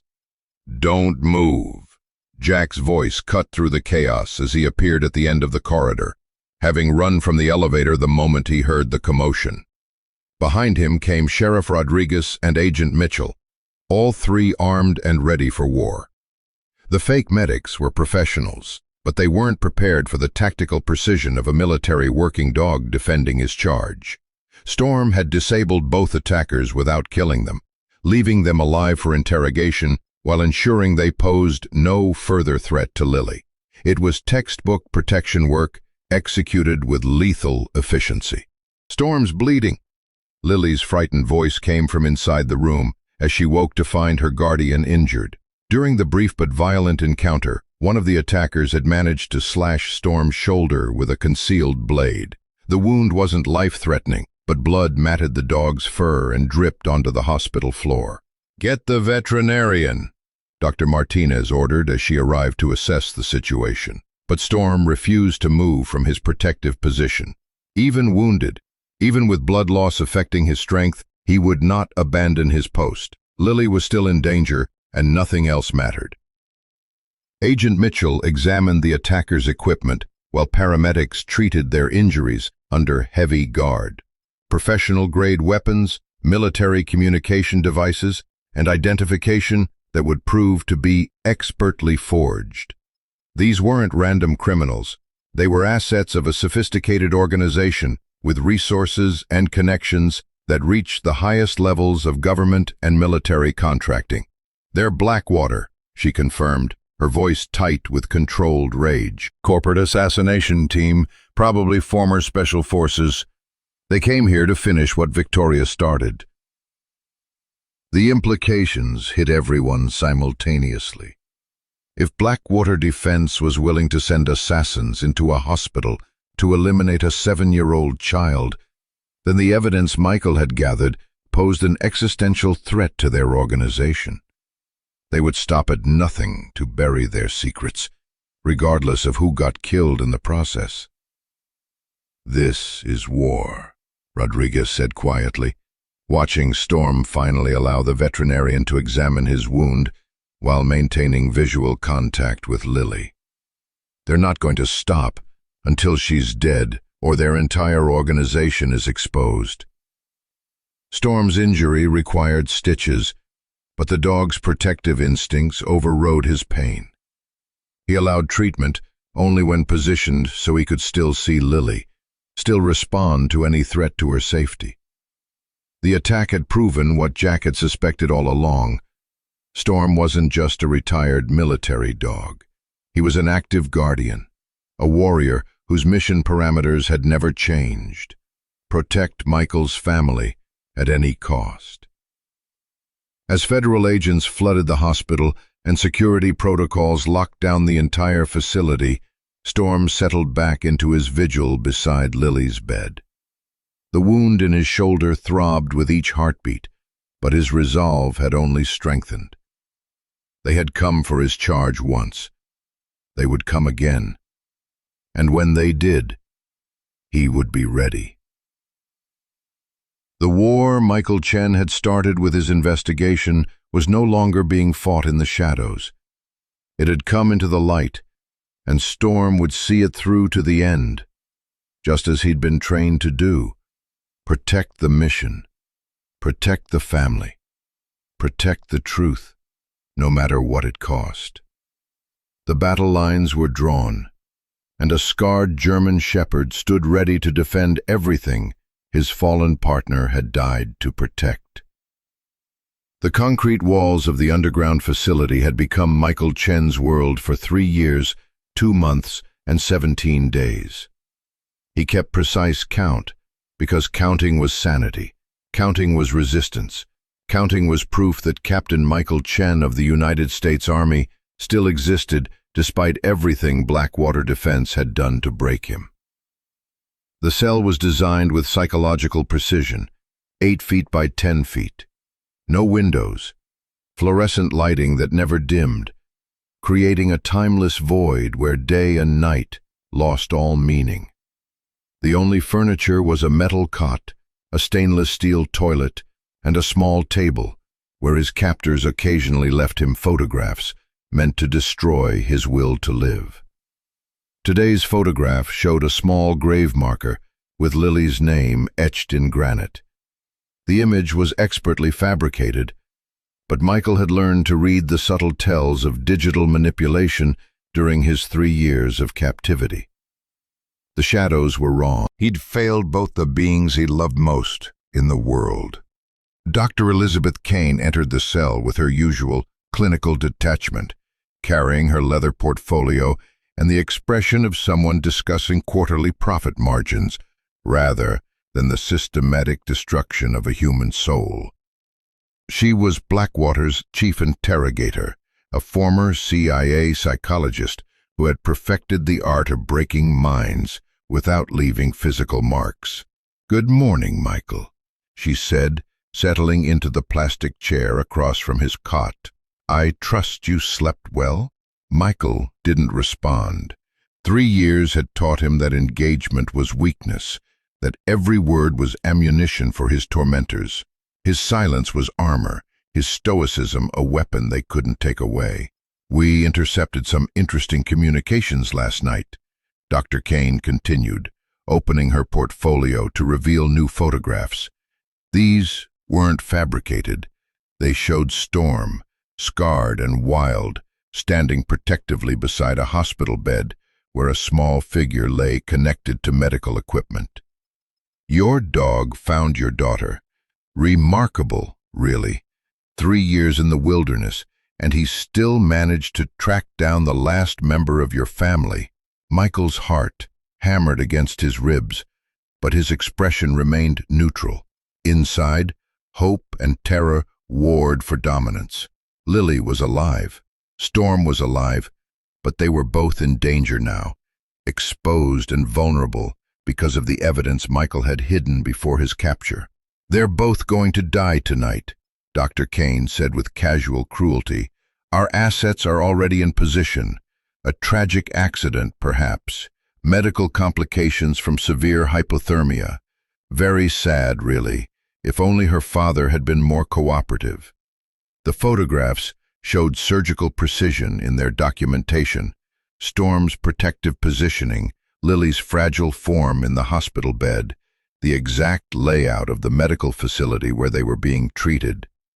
Blackwater's intelligence network was comprehensive and deadly. They knew everything, controlled everything, and Michael was powerless to stop them. "The evidence, Michael," Dr. Kane pressed. 3 years of this could end today if you simply tell us where you hid the files. Your daughter could have a future. Your dog could live out his days in peace. All it requires is your cooperation. Michael had endured torture that would have broken most men. Waterboarding, electric shock, sensory deprivation, psychological manipulation designed to fragment his identity and destroy his will. But they'd made one critical error in their assessment of his character. They thought his love for his family was a weakness to be exploited. In reality, it was the source of strength that made him unbreakable. "My answer remains the same," he said, speaking for the first time in 6 months. His voice was hoarse from disuse, but steady, with unwavering conviction, had failed to break this one soldier's spirit. The techniques that had destroyed hundreds of other subjects simply bounced off Michael Chen like bullets off armor plating. "Very well," she said, closing her portfolio with sharp precision. "Your family dies tonight. Their blood is on your hands, Michael. Remember that when you're rotting in this cell for the rest of your miserable life." After she left, Michael allowed himself 30 seconds of grief for what might be lost, then began implementing the escape plan he'd been developing for 3 years. Tonight's revelation had changed everything. Blackwater was moving to eliminate all loose ends, which meant they were afraid. Afraid of exposure, afraid of prosecution, afraid of the evidence that could destroy their entire organization. The facility's routines were predictable after 3 years of observation. Guard rotations, meal schedules, maintenance periods. Michael had memorized every pattern, every weakness, every opportunity. The lock on his cell was electronic, but the backup system was mechanical. The ventilation system connected to the main complex. The guard stations had blind spots that could be exploited by someone with the right training and sufficient desperation. He'd been waiting for the right moment, the perfect confluence of opportunity and necessity. Now that moment had arrived. Lily and Storm needed him, and nothing in heaven or hell would prevent Captain Michael Chen from reaching his family. The soldier who had been presumed dead for 3 years was about to remind Blackwater Defense why they should have killed him when they had the chance. Michael began his final preparations, his mind already shifting into the combat mode that had kept him alive through 2 tours in Afghanistan and 3 years of captivity. Tonight, the war would come to them. The explosion that rocked the Blackwater facility at 0247 hours was precisely calculated to disable the primary power grid without triggering the automatic lockdown protocols. Michael had spent 18 months identifying the electrical junction boxes that fed the underground complex, memorizing their locations during the brief moments when his cell door was opened for meals or interrogation sessions. The Semtex charges, painstakingly assembled from cleaning supplies and medical equipment over the course of 6 months, detonated with surgical precision. Emergency lighting kicked in immediately, but the electronic locks had defaulted to their backup mechanical systems, exactly as Michael had planned. His door swung open on hinges that hadn't been oiled in months. The squeal of metal, masked with deadly purpose. The first guard rounded the corner at a run, weapon drawn but attention focused on the source of the explosions rather than the supposedly secure detention area. Michael's combat knife, crafted from a stolen surgical instrument and months of patient grinding against concrete, found the man's throat before he could raise an alarm.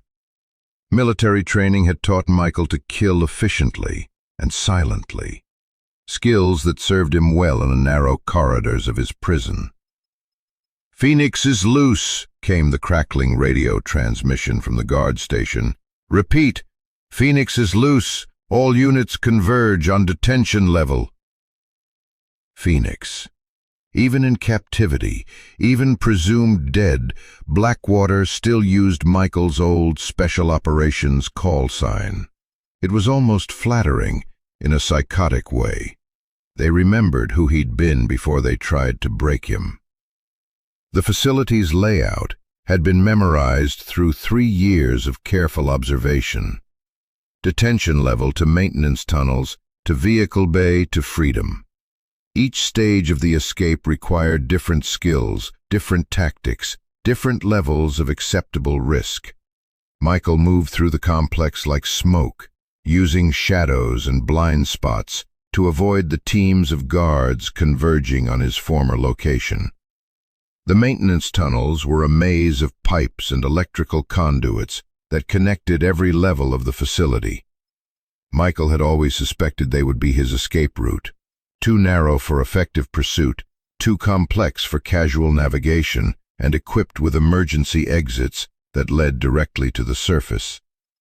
He crawled through the cramped spaces with the patient determination of a man who had endured far worse conditions, his breathing controlled despite the adrenaline flooding his system. 15 minutes after the explosion, Michael emerged from a concealed ventilation grate into the Colorado wilderness, breathing free air for the first time in over 3 years. The Blackwater facility was hidden in a remote valley, surrounded by dense forest and accessible only by a single mountain road. Behind him, searchlights swept the tree line as tactical teams began their pursuit. Michael had trained for escape and evasion in some of the world's most hostile environments. The Colorado Rockies were paradise compared to the mountains of Afghanistan or the jungles of Southeast Asia, where he'd learned his craft. He moved through the forest with practiced stealth, using game trails and natural cover to put distance between himself and his pursuers. The satellite phone he'd stolen from the guard station crackled to life as he paused behind a massive boulder 2 miles from the facility. News reports, police communications, federal law enforcement channels, all painting a picture of escalating violence centered around a small hospital where his daughter was fighting for her life. "This is Agent Mitchell, FBI. We have credible intelligence that Blackwater Defense assets are targeting a child medical center. All units respond code 3. Michael's blood turned to ice. The timeline was accelerating faster than even his worst-case scenarios had predicted. Blackwater wasn't waiting for him to be recaptured. They were moving to eliminate all evidence of their crimes immediately, including his 7-year-old daughter. He tried calling the hospital directly, but the lines were either busy or blocked. He tried reaching Sheriff Rodriguez, but got only voicemail. Every official channel was compromised or overwhelmed, and time was running out with each passing minute. The stolen phone's GPS showed his location relative to Pine Creek, 18 miles of rugged mountain terrain, most of it accessible only on foot. Even at his best speed, even pushing his body to its absolute limits, it would take hours to reach the hospital. Hours his daughter might not have. Behind him, the sounds of pursuit were growing louder. Helicopters, tracking dogs, teams of professional manhunters with unlimited resources and orders to bring him back, dead or alive. Ahead lay the most important mission of his life, reaching his family before Blackwater's assassins finished what they'd started 3 years ago. Michael Chen adjusted his stolen equipment, checked his improvised weapons, and began to run. 3 years of captivity, 3 years of torture, 3 years of believing his family was beyond his protection. All of it had led to this moment. He was no longer a prisoner. He was a soldier again, racing through the wilderness toward the only mission that had ever truly mattered. Lily and Storm were waiting, and he would not fail them again. The pre-dawn hours at Pine Creek Regional Medical Center carried an electric tension that made everyone's nerves sing with anticipation. Federal agents had transformed the quiet rural hospital into a fortress, with armed guards at every entrance, surveillance equipment monitoring all approaches, and tactical teams positioned on rooftops and in parking structures. Agent Mitchell coordinated the operation from a mobile command post, her radio crackling with constant updates from units spread across the surrounding countryside. Inside Lily's hospital room, Storm paced with increasing agitation. The German Shepherd's behavior had changed dramatically over the past 6 hours. Restless movement, frequent trips to the window, a low whine that spoke of anticipation rather than distress. His scarred head turned constantly toward the door, ears pricked forward as if listening for something only he could hear. "He knows," Jack observed, watching the dog's increasingly frantic behavior. Somehow, he knows Michael is coming. Dr. Martinez had cleared Lily for discharge that morning, but the child remained in the secure hospital room, under federal protection. She sat in her wheelchair, still weak from her ordeal, but alert and aware of the charged atmosphere surrounding her. Her small hand, brown eyes, so much like Michael's, watched the adults with an intelligence that seemed far beyond her 7 years. "Daddy's coming home," she said suddenly, her voice carrying the absolute certainty of childhood faith. "Storm can feel him. They're connected, you know. Even when they're far apart, they're still connected." Sheriff Rodriguez entered the room with the latest intelligence update, his expression grim but determined. Blackwater facility in Sector 7 was hit hard last night. Massive explosion, multiple casualties, and one very important prisoner escaped. Military sources are confirming that Captain Michael Chen is alive and moving in this direction. The words hit Jack like a physical blow. After 3 years of believing his friend was dead, after months of searching for Storm in the wilderness, after everything they'd endured together, Michael was alive, wounded, hunted, desperate, but alive, and fighting his way home to his family. "How long until he reaches us?" Agent Mitchell asked, checking her watch against the tactical timeline they'd established. "Unknown," Rodriguez replied. "He's evading active pursuit through some of the roughest terrain in Colorado. Could be hours, could be longer. But Blackwater's tracking teams are closing in, and they're not interested in taking him alive." Storm's agitation reached a crescendo as he positioned himself directly at the window, his powerful frame vibrating with tension. Outside, the first light of dawn was painting the mountains in shades of gold and crimson, the same light that had illuminated countless sunrises during Michael and Storm's deployment in Afghanistan. The dog's whine became more insistent, more urgent, as if he was trying to communicate something beyond human understanding. "He's close," Lily whispered, her small hand reaching out to touch Storm's scarred flank. "Really close. Storm can feel him getting closer." The tactical radio in Agent Mitchell's earpiece crackled with urgent updates. "Command, this is Perimeter Team Alpha. We have movement in the tree line, approximately 1 mile north of your position. Single individual, moving with military precision toward the hospital. Confirmed military bearing. Affirmative. This isn't random civilian movement. Whoever this is has advanced tactical training. and knows exactly where they're going. Mitchell looked at Storm, whose entire body had gone rigid with anticipation. The dog's nose twitched constantly, processing scents carried on the morning breeze through the partially opened window. After 3 years of separation, after months of protecting Michael's daughter alone in the wilderness, Storm was about to be reunited with his partner, his handler, his best friend. All units, maintain overwatch, but do not engage, Mitchell ordered into her radio. If this is Captain Chen, he's friendly. Repeat, possible friendly approaching from the north. Jack moved to stand beside Storm at the window, both of them scanning the distant tree line for signs of movement. Somewhere out there, Michael Chen was making his final approach toward the hospital, where his daughter waited, under the protection of the dog who had never forgotten his oath of loyalty. "Daddy," Lily said softly, her voice filled with 3 years of longing and hope. "Storm, go get Daddy." The German Shepherd's response was immediate and electric. He moved to the door, his body language radiating urgent purpose, every fiber of his being focused on the approaching reunion that would finally complete the mission he'd been carrying alone for so long.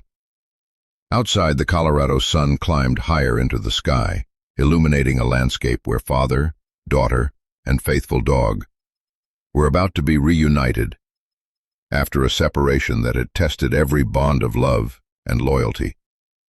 The final phase of their long journey home was about to begin, and nothing, not Blackwater Defense, not their assassins, not 3 years of pain and separation, would prevent this family from coming together again.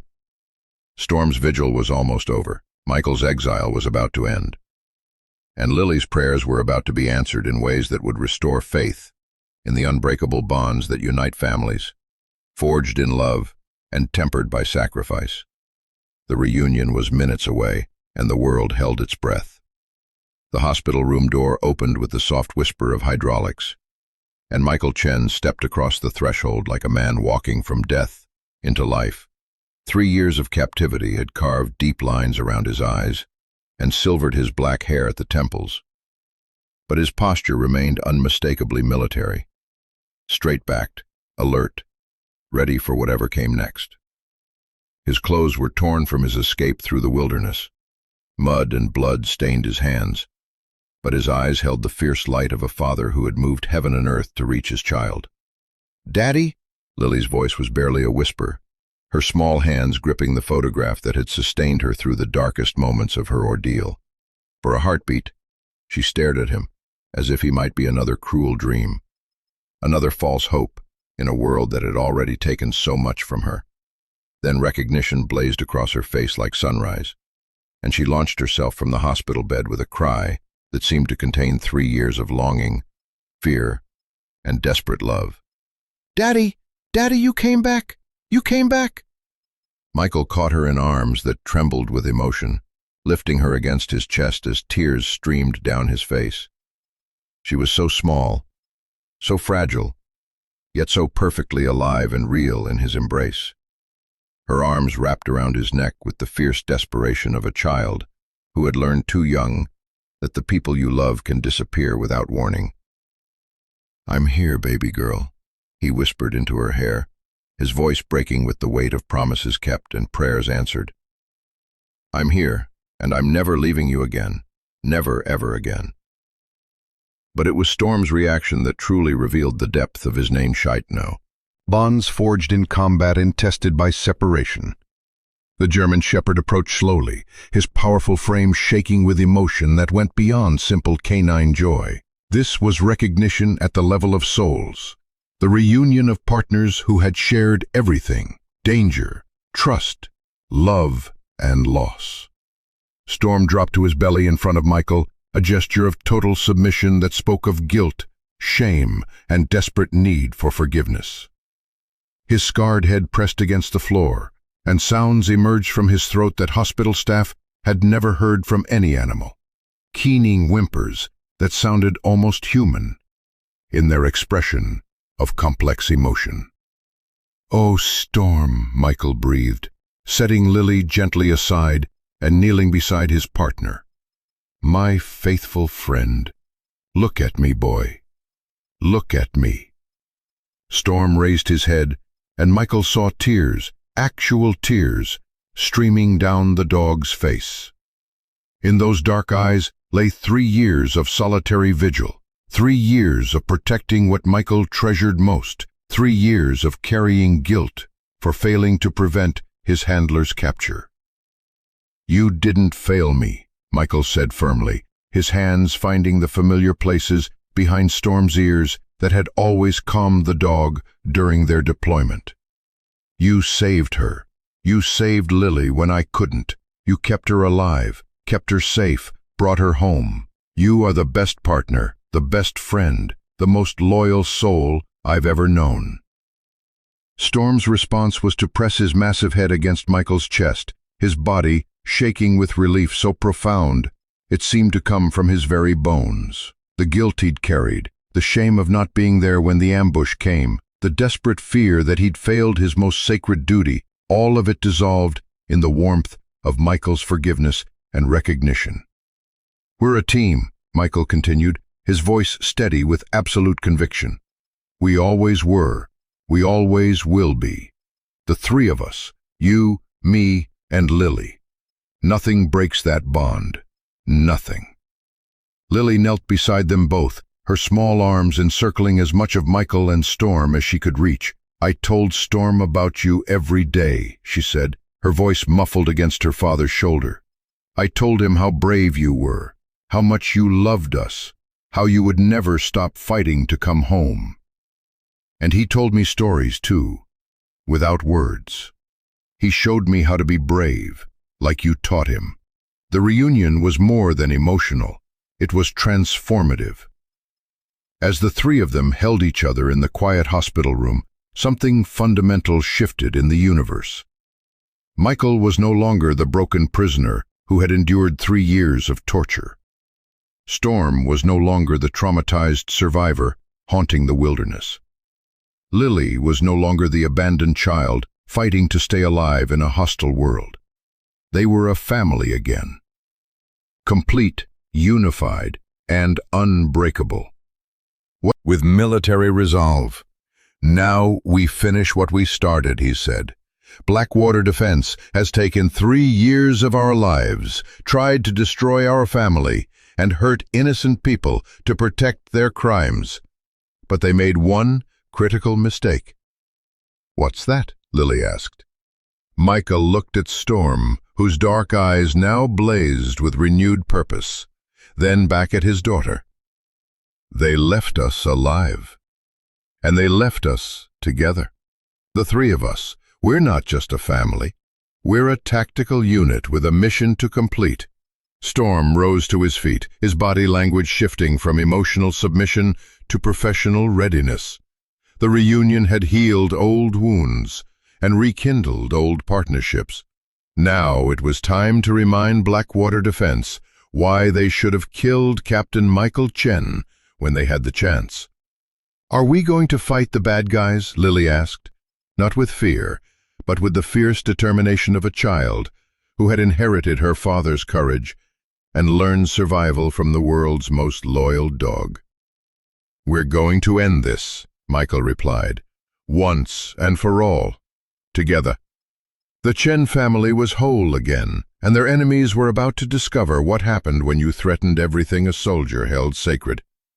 The hospital conference room had been transformed into a military command center, with tactical maps spread across tables, communication equipment humming with encrypted traffic, and the focused energy of professionals preparing for war.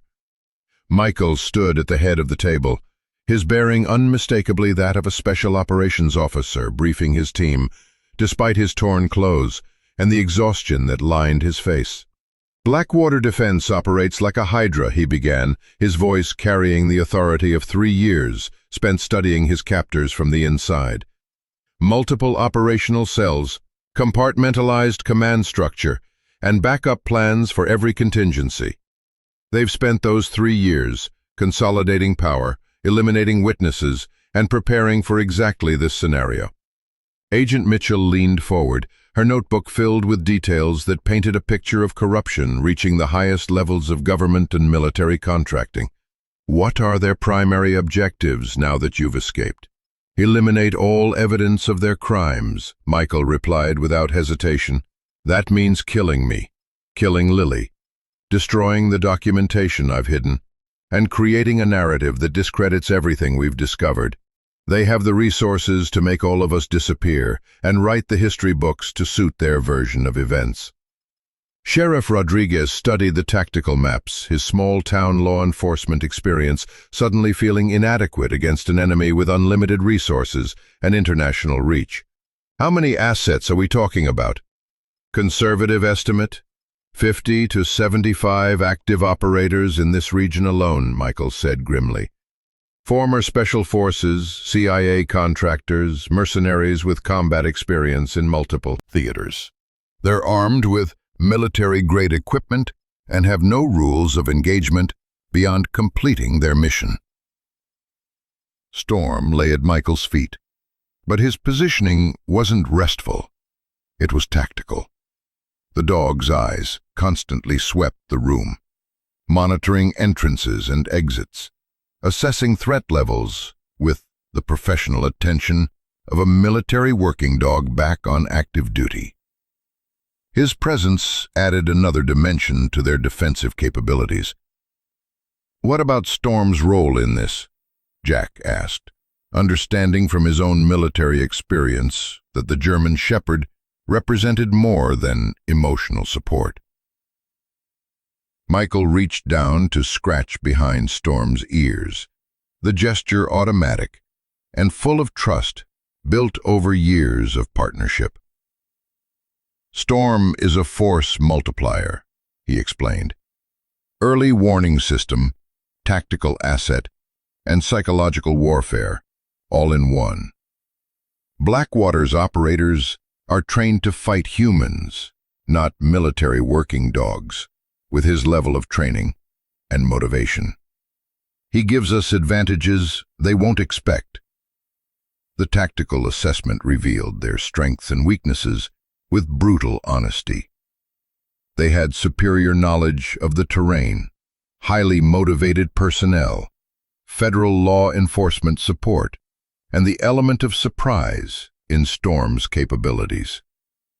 But they were vastly outnumbered, outgunned, and facing an enemy with resources that dwarfed their own. "Lily's safety is the primary mission parameter," Michael continued, his tone leaving no room for argument. "Everything else is secondary. Agent Mitchell, I need your people to establish a secure evacuation route to federal protection. If this goes sideways, she gets out first." "Daddy, I don't want to leave you again," Lily protested from her wheelchair near the window, Storm having positioned himself between her and any potential threats from outside. "You won't have to, sweetheart," Michael assured her. "But we need to have plans for every possibility. That's what good soldiers do. They prepare for everything." Jack stepped forward, his Marine training evident in his bearing and speech patterns. "I know these mountains better than anyone. My cabin is defensible, supplied, and off their operational maps. If we need a fallback position, it's available." The coordination with Sheriff Rodriguez and his deputies revealed the scope of community support they could expect. Rural Colorado took care of its own, and word had spread quickly through the tight-knit network of ranchers, hunters, and outdoorsmen who called these mountains home. Blackwater might have superior firepower, but they were operating on hostile ground against people who knew every trail, every hiding. "Can't afford a prolonged engagement. Too much federal attention, too many witnesses, too much risk of exposure. They'll come hard, fast, and with overwhelming force, expecting to end this in a single decisive action." Storm's ears pricked forward as he detected something in the distant sounds outside the hospital. Vehicles, moving with tactical precision. Radio chatter just at the edge of audible range. The subtle wrongness that preceded an attack by professional soldiers. "They're already here," Michael said, reading his partner's body language with the fluency of years spent trusting the dog's superior senses. Early reconnaissance, probably establishing overwatch positions and escape routes. The room erupted into controlled activity as everyone moved to their assigned positions. Agent Mitchell coordinated with federal teams, Sheriff Rodriguez alerted his deputies, and Jack prepared to move Lily to the secure fallback position, if needed.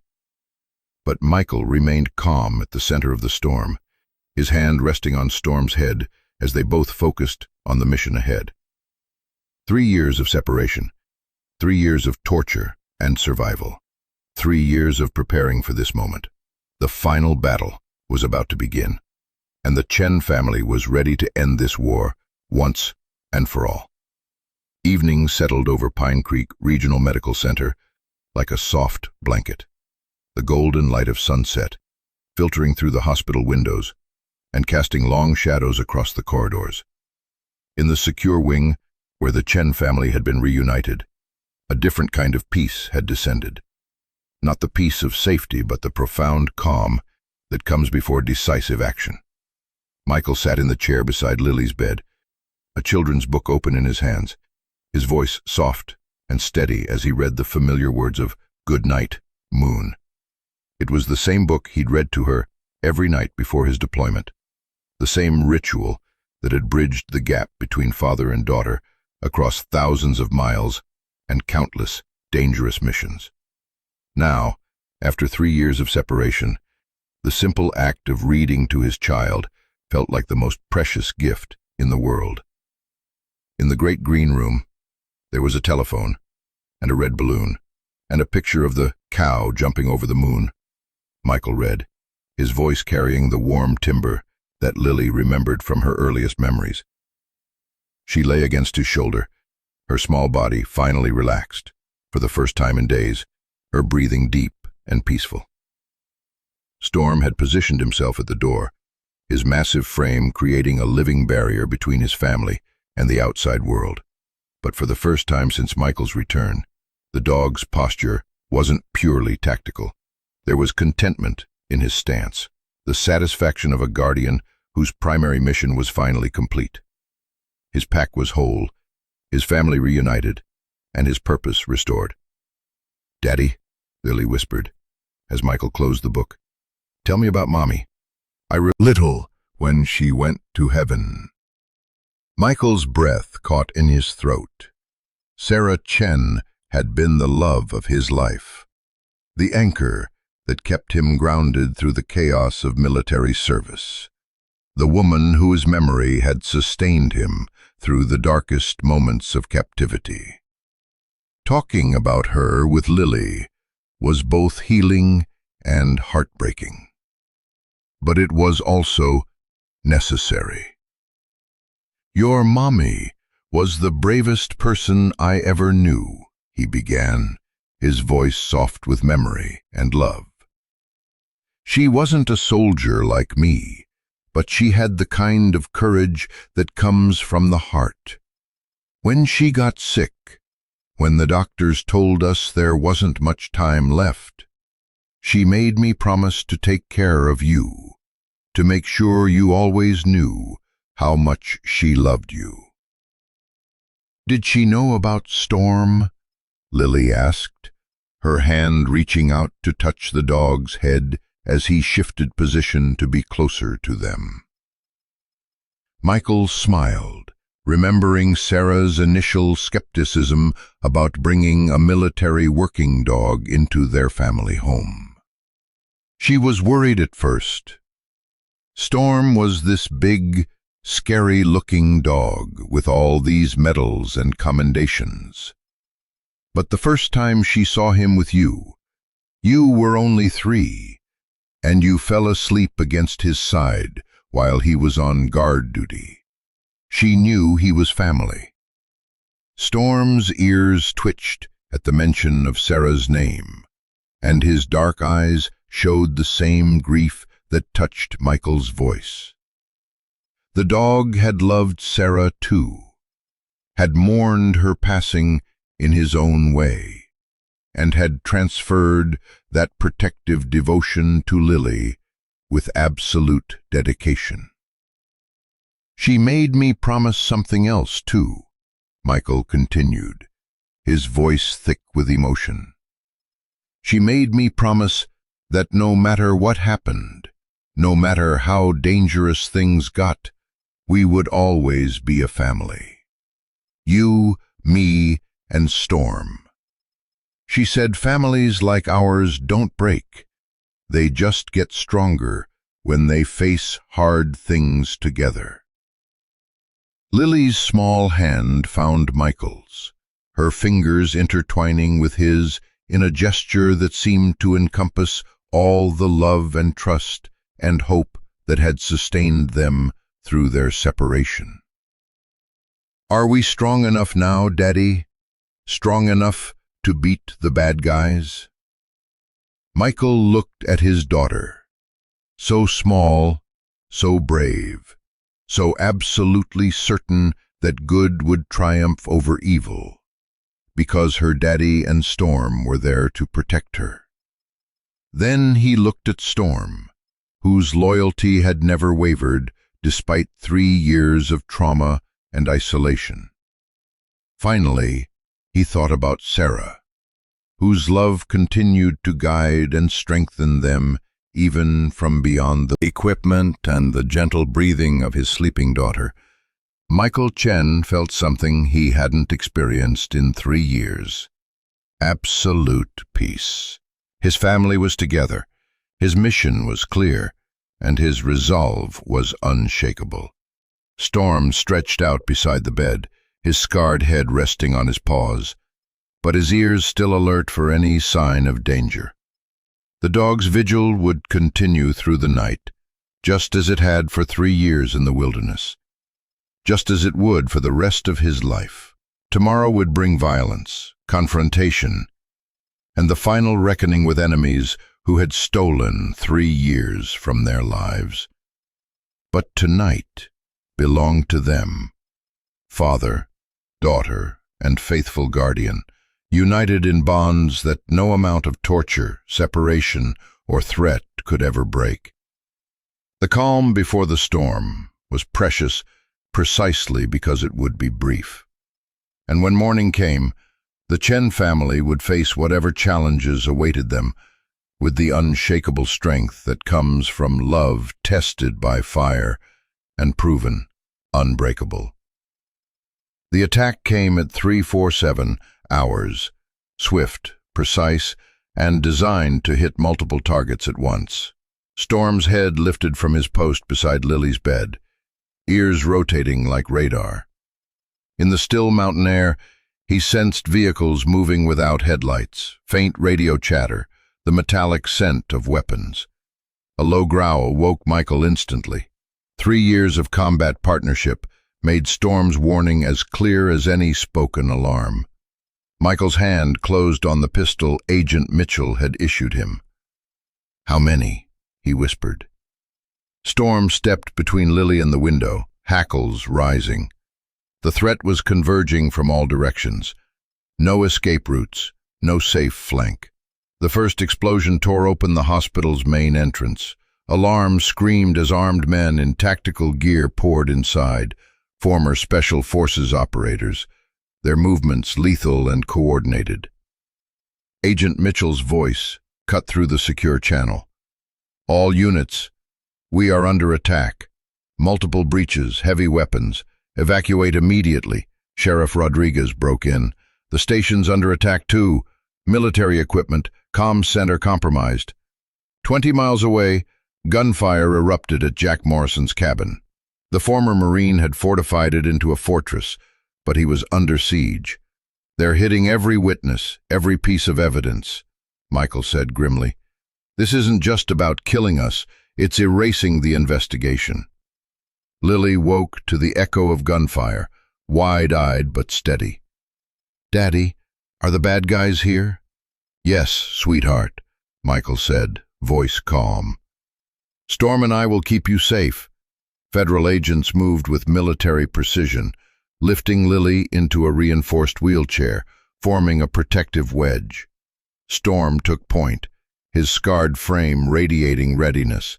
Michael slid into the flash dropped him before he could fire.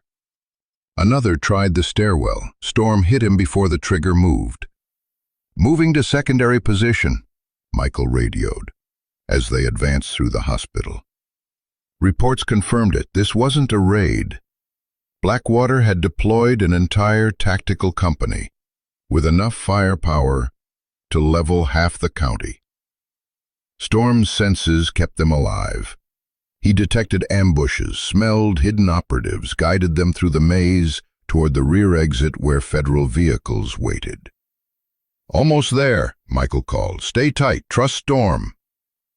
But the parking area erupted in automatic fire. Concealed gunmen had anticipated the escape. Amid the chaos, Lily was moved toward an armored vehicle while Michael engaged a flanking team, splitting Storm's loyalty between handler and child. Then Storm's nose caught the scent of military-grade plastique inside the rescue vehicle. It was a trap. He launched forward, slamming into the fake federal agent's wrist, breaking bones before the detonator could be pressed. His sudden assault scattered the ambush. Michael realized the danger instantly. "Federal teams are compromised. Verify identity before engaging." Storm's combat training turned the tide. Low to the ground, lightning fast, striking in unpredictable angles. But the enemy adapted, concentrating fire on him. A bullet grazed his shoulder, another cut across his ribs. He kept moving. "Storm's hit!" Lily cried, her small voice cutting through the noise. It triggered something primal. This was no longer battle. It was pack defense. Storm and Michael fell into their old rhythm, Michael laying down cover, Storm flanking and distracting. Together they dismantled enemy positions. When a sniper targeted Lily, Storm somehow sensed it, charging up a stairwell to take him out. At a choke point where agents were pinned, Storm's flank attack shattered the enemy line. But each victory came at a cost. Blood matted his fur. His breathing grew ragged. Yet he refused to retreat. As dawn broke over the Colorado mountains, Storm stood swaying among fallen enemies, spirit unbroken. The Chen family was still whole. Then came the intercepted order. Execute scorched earth protocol. Eliminate all assets, all witnesses, all evidence. Mitchell's voice turned sharp. "They're leveling the area. Fall back now." Pre-positioned charges were set to bring down the hospital in a controlled demolition. 60 seconds to detonation. Michael saw the timers ticking. "Storm! We need to move now."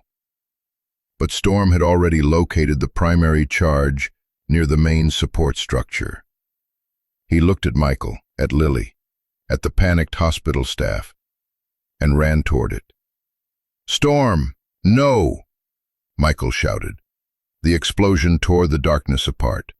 The main wing collapsed. "Storm!" His voice was hoarse, frantic. Mitchell gripped his arm. "He saved us. Without him, no one would have survived." Michael's grief hardened into a soldier's promise. "Find their commander. I want them alive to answer for this." He refused to stop searching. 20 minutes later, under a collapsed wall, Storm lay broken, ribs shattered, burns deep, breathing shallow, but alive. His eyes met Michael's, recognition flickering. "I've got him!" Michael yelled to medics. "Storm's alive. He's staying that way." The mission had cost him nearly everything, but the Chen family still stood. Blackwater had failed. The war, however, was far from over. The emergency veterinary hospital in Denver moved with the urgency of a combat zone as Storm was wheeled straight into surgery. Dr. Rebecca Martinez, the state's top veterinary trauma surgeon, had been called at 5 a.m. with one detail. Her patient was a military working dog who had absorbed the blast of a terrorist bombing to save dozens of lives. On her table lay a warrior who shouldn't have been breathing. Multiple broken ribs, severe internal bleeding, third-degree burns across a third of his body, shrapnel embedded everywhere. Yet none of it had touched a vital organ. His survival was already a miracle. Keeping him alive would take everything modern medicine could offer. "Blood pressure dropping," a tech called. "Not on my watch," Martinez said, repairing torn tissue with practiced precision. "This dog didn't survive 3 years in the wilderness and an explosion to die here. We save him." In the waiting room, Michael paced like a caged predator. Lily sat curled in an oversized chair, clutching the now famous photo of her father and Storm. "He's going to be okay, Daddy," she said, with the certainty of childhood. "Storm's the strongest, bravest dog in the world. He promised to protect us, and he can't keep that promise if he's not here." Michael knelt beside her. "They're doing everything they can, sweetheart, but he's hurt badly. Then we have to save him back. That's what families do." 7 hours later, Martinez emerged, exhaustion in her face but hope in her voice. "He's alive. The next 72 hours are critical. Risk of complications is high, but he's fighting hard." Storm was moved to intensive care, surrounded by monitors and IV lines. His magnificent coat was shaved in places, his breathing assisted by a ventilator, but his heart beat on. Michael and Lily refused to leave. Agent Mitchell arranged special clearance, knowing the bond here was beyond policy. "Talk to him," Martinez advised. "Familiar voices matter." Lily read aloud from her favorite books, told him about the cards and flowers arriving from across the country, and promised adventures once he was better. Michael spoke in the low, steady tone of deployment. Tactical updates. Danger. On the third day, Storm's tail twitched at Lily's voice. Barely a movement, but enough to send a surge of hope through the room. "I knew you could hear me," she exclaimed. Martins confirmed it. Neurological function was returning. Later, Storm's eyes opened at Michael's voice, cloudy but aware. "Welcome back, soldier," Michael whispered, stroking the uninjured side of his head. "You saved us all. Now heal so we can go home." Recovery would be long, with permanent scars and limitations, but Storm was alive, fighting, and surrounded by the family he'd nearly died to protect. The evidence Michael had hidden proved devastating, spread across secure facilities. It exposed corruption so deep it dominated headlines for months and triggered congressional investigations that reshaped military contracting. FBI Director Sarah Patterson stood at a Washington podium, flanked by DOJ, DOD, and Homeland Security officials. "Today, we announce the indictment of 47 individuals connected to Blackwater Defense Corporation," she said. "Thanks to Captain Michael Chen and the sacrifice of his family, we have dismantled a criminal organization that posed a direct threat to national security." Victoria Chen's cooperation earned her 25 years instead of life. She claimed she hadn't known they planned to harm Lily, but recorded calls showed otherwise. The jury needed less than 4 hours to convict. Michael's story, soldier turned undercover operative, captured and tortured, escaping to save his daughter, captivated the nation. Storm's sacrifice became the subject of documentaries, books, even a film. The Army cleared Michael's record, restoring his rank and issuing commendations for valor. "Captain Chen represents the finest traditions of the United States Army," General Patricia Williams said. Storm received unprecedented honors for a retired dog, the Presidential Unit Citation, Bronze Star, and a special commendation for extraordinary heroism, presented at the White House. The President, with Storm sitting proudly beside Michael and Lily, said, "His loyalty and courage remind us that heroism comes in many forms." Public response was overwhelming. Letters from around the world, donations for medical expenses, and a wave of visitors to Pine Creek, now known as Storm's Town. Businesses flourished and the town embraced its heroes. 6 weeks after surgery, Storm stood for the first time, trembling but determined. "That's it, boy," Michael encouraged. "One step at a time. We'll do this together." Lily clapped from the floor. "Look, he's walking." Physical therapy became a family mission. Storm pushed through pain with the discipline of a soldier. His limp would remain, stamina would be reduced, but his purpose was unchanged: protect his family. Michael's transition to civilian life was equally challenging. Years of combat and captivity made ordinary life feel foreign. Small steps: shopping with Lily, parent-teacher conferences, sleeping without fear, became milestones.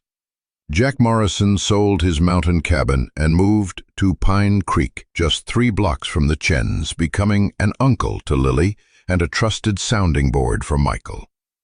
The town rallied around them. Neighbors brought meals. Children asked for Storm's autographed paw print. The library started a Read to Storm program. "We're not just living here," Lily observed during a walk. "We belong here." Lily's therapy often included Storm, whose presence accelerated her healing. "He represents survival, protection, and love," her psychologist said. Progress came in small victories: Storm's limp easing, Michael's nightmares fading, Lily's laughter returning. One evening, Michael sat on the porch watching Storm patrol the yard. "I've been thinking," he told Lily, "about helping other families like ours, veterans, service dogs, kids with trauma." Storm padded over, settling beside her chair, eyes bright despite the scars. The future stretched ahead, not shadowed by fear, but lit by the possibility of building something new from the ashes of everything they had survived. The farmhouse sat on 5 acres of meadow outside Pine Creek, the Rockies towering behind it, a clear stream tracing the eastern edge. Modest, 2 stories with a wraparound porch and sunlit windows, it felt like home the moment Michael, Lily, and Storm stepped inside. "It's perfect, Daddy," Lily said, racing from room to room. "Storm has his own spot by the fireplace and a big yard to patrol." Storm, moving stiffly from his injuries, inspected every room with a soldier's precision. The explosion had left him with a limp and reduced stamina, but his protective instincts were intact. "He's mapping the territory," Michael said. "Old habits die hard. Now he's securing home, not the wilderness." The location was ideal, close to school and town, yet private. Jack Morrison's house stood half a mile away, near enough for help, far enough for space. Michael installed a ramp for Storm to reach the 2nd floor, and watched him develop energy-saving patrol routes. "He's working smarter," Dr. Martinez observed. Lily adapted quickly at Pine Creek Elementary, her maturity and empathy winning friends. She embraced being the girl with the hero dog, sharing Storm's story during show and tell, even hosting supervised class visits. Michael's transition from Army captain to running Chen Security Solutions was harder. His work in threat assessment kept him close to home and drew on his expertise without pulling him back into combat. "For 20 years, my identity was rank and mission," he told Jack. "Now it's Lily's homework and Storm's meds." Routine became that. Storm learned to nap in daylight. A request from Lily's teacher to bring Storm to class sparked something larger. The visit turned into an hour-long session that left children mesmerized.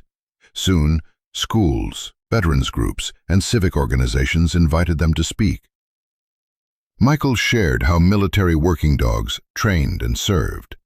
Storm demonstrated discipline and gentleness. "They're not weapons," Michael told one audience.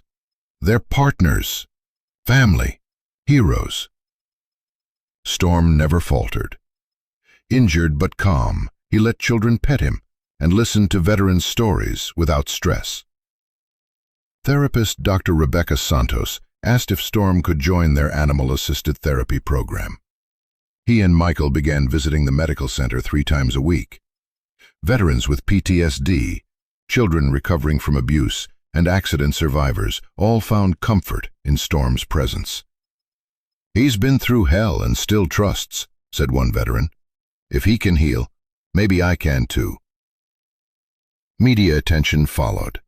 Michael chose interviews that helped military families and veterans' causes. Storm's patience before cameras became part of his legend. "In a world where loyalty feels rare," one journalist said, "here's a dog who embodied it under fire."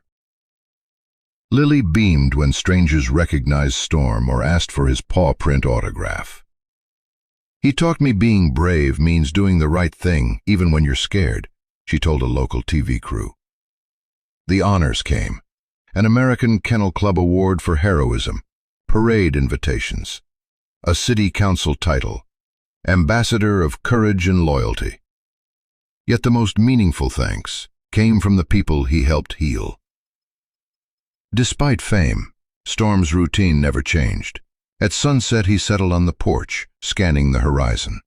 Michael and Lily joined him for their gratitude ritual, listing the day's blessings: Storm's improving limp, Lily's school successes, letters from veterans. Storm answered with a quiet tail thump. Their talks turned toward the future.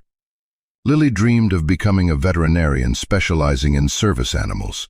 Michael envisioned expanding therapy dog programs for veterans and children. Jack became family, offering Lily practical skills and stories that deepened her understanding of her father's service. "We're different from other families," Lily said one evening. "Not weird, special."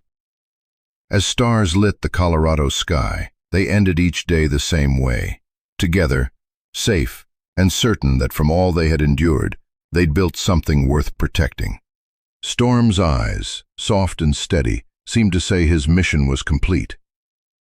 5 years had transformed Pine Creek into a place where heroes were made and legends lived. The Chen home had grown into more than a farmhouse. It now housed a professional military dog training facility, a therapy center for veterans and families, and the headquarters of the Michael Chen Foundation. Lily Chen, 12, carried herself with the quality of someone who had survived the unthinkable and come out stronger. Her room was filled with photos of working dogs, volunteer certificates, and veterinary college brochures. She spoke to visiting children with conviction. Courage isn't about not being afraid. It's about doing what's right, even when you are. Storm was scared when he protected me, scared when he saved everyone in the explosion, but he did it anyway. That's what love looks like. Storm, now graying and slower, remained the heart of it all. Veterans traveled miles to meet him. Children found comfort in his gentle patience. Age had given him silver streaks and a measured gait, but his eyes still held intelligence and devotion. Michael, once a special operations captain, had become a respected community leader. The Foundation's work had changed laws, improving medical care for retired military dogs, streamlining adoptions, funding canine PTSD research. Storm's story had inspired it all. Jack Morrison, once a recluse, now served as operations manager. 5 years ago, I thought I was better off alone, he told Michael. Storm taught me pack animals, human or canine, aren't meant to survive in isolation. The community embraced them. Pine Creek drew visitors wanting to be part of what they'd built. The town became known as a place for second chances, where broken things could be made whole. Storm's days were carefully paced: light morning patrols, therapy visits in the afternoon, quiet porch time in the evenings. Then came Scout, an 8-week-old German Shepherd pup from a military breeding program, nicknamed by Lily.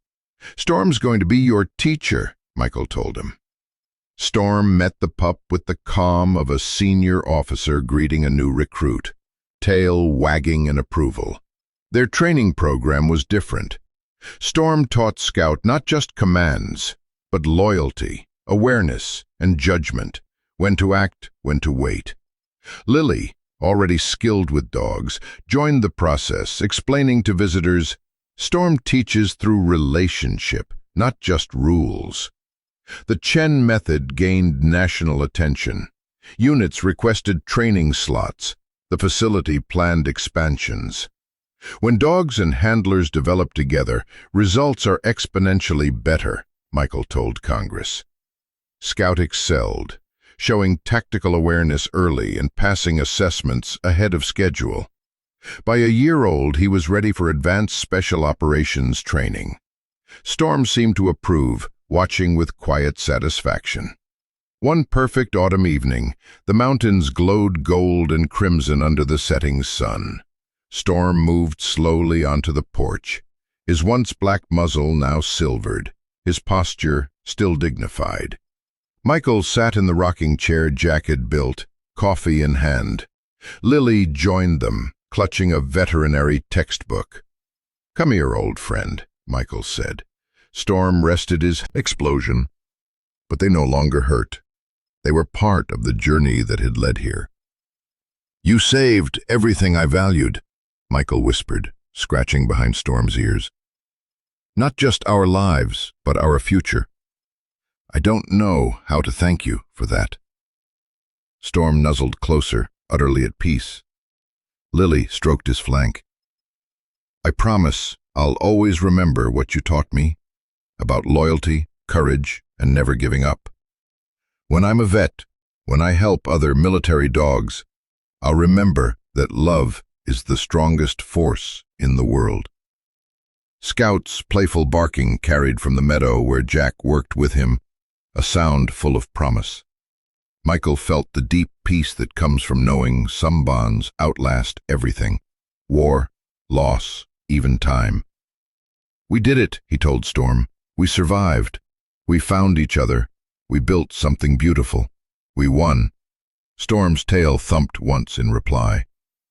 As night fell, the three sat together, Michael in his chair, Storm's head in his lap, Lily leaning against them both. Stars filled the mountain sky, bearing witness to a story that would be told for generations.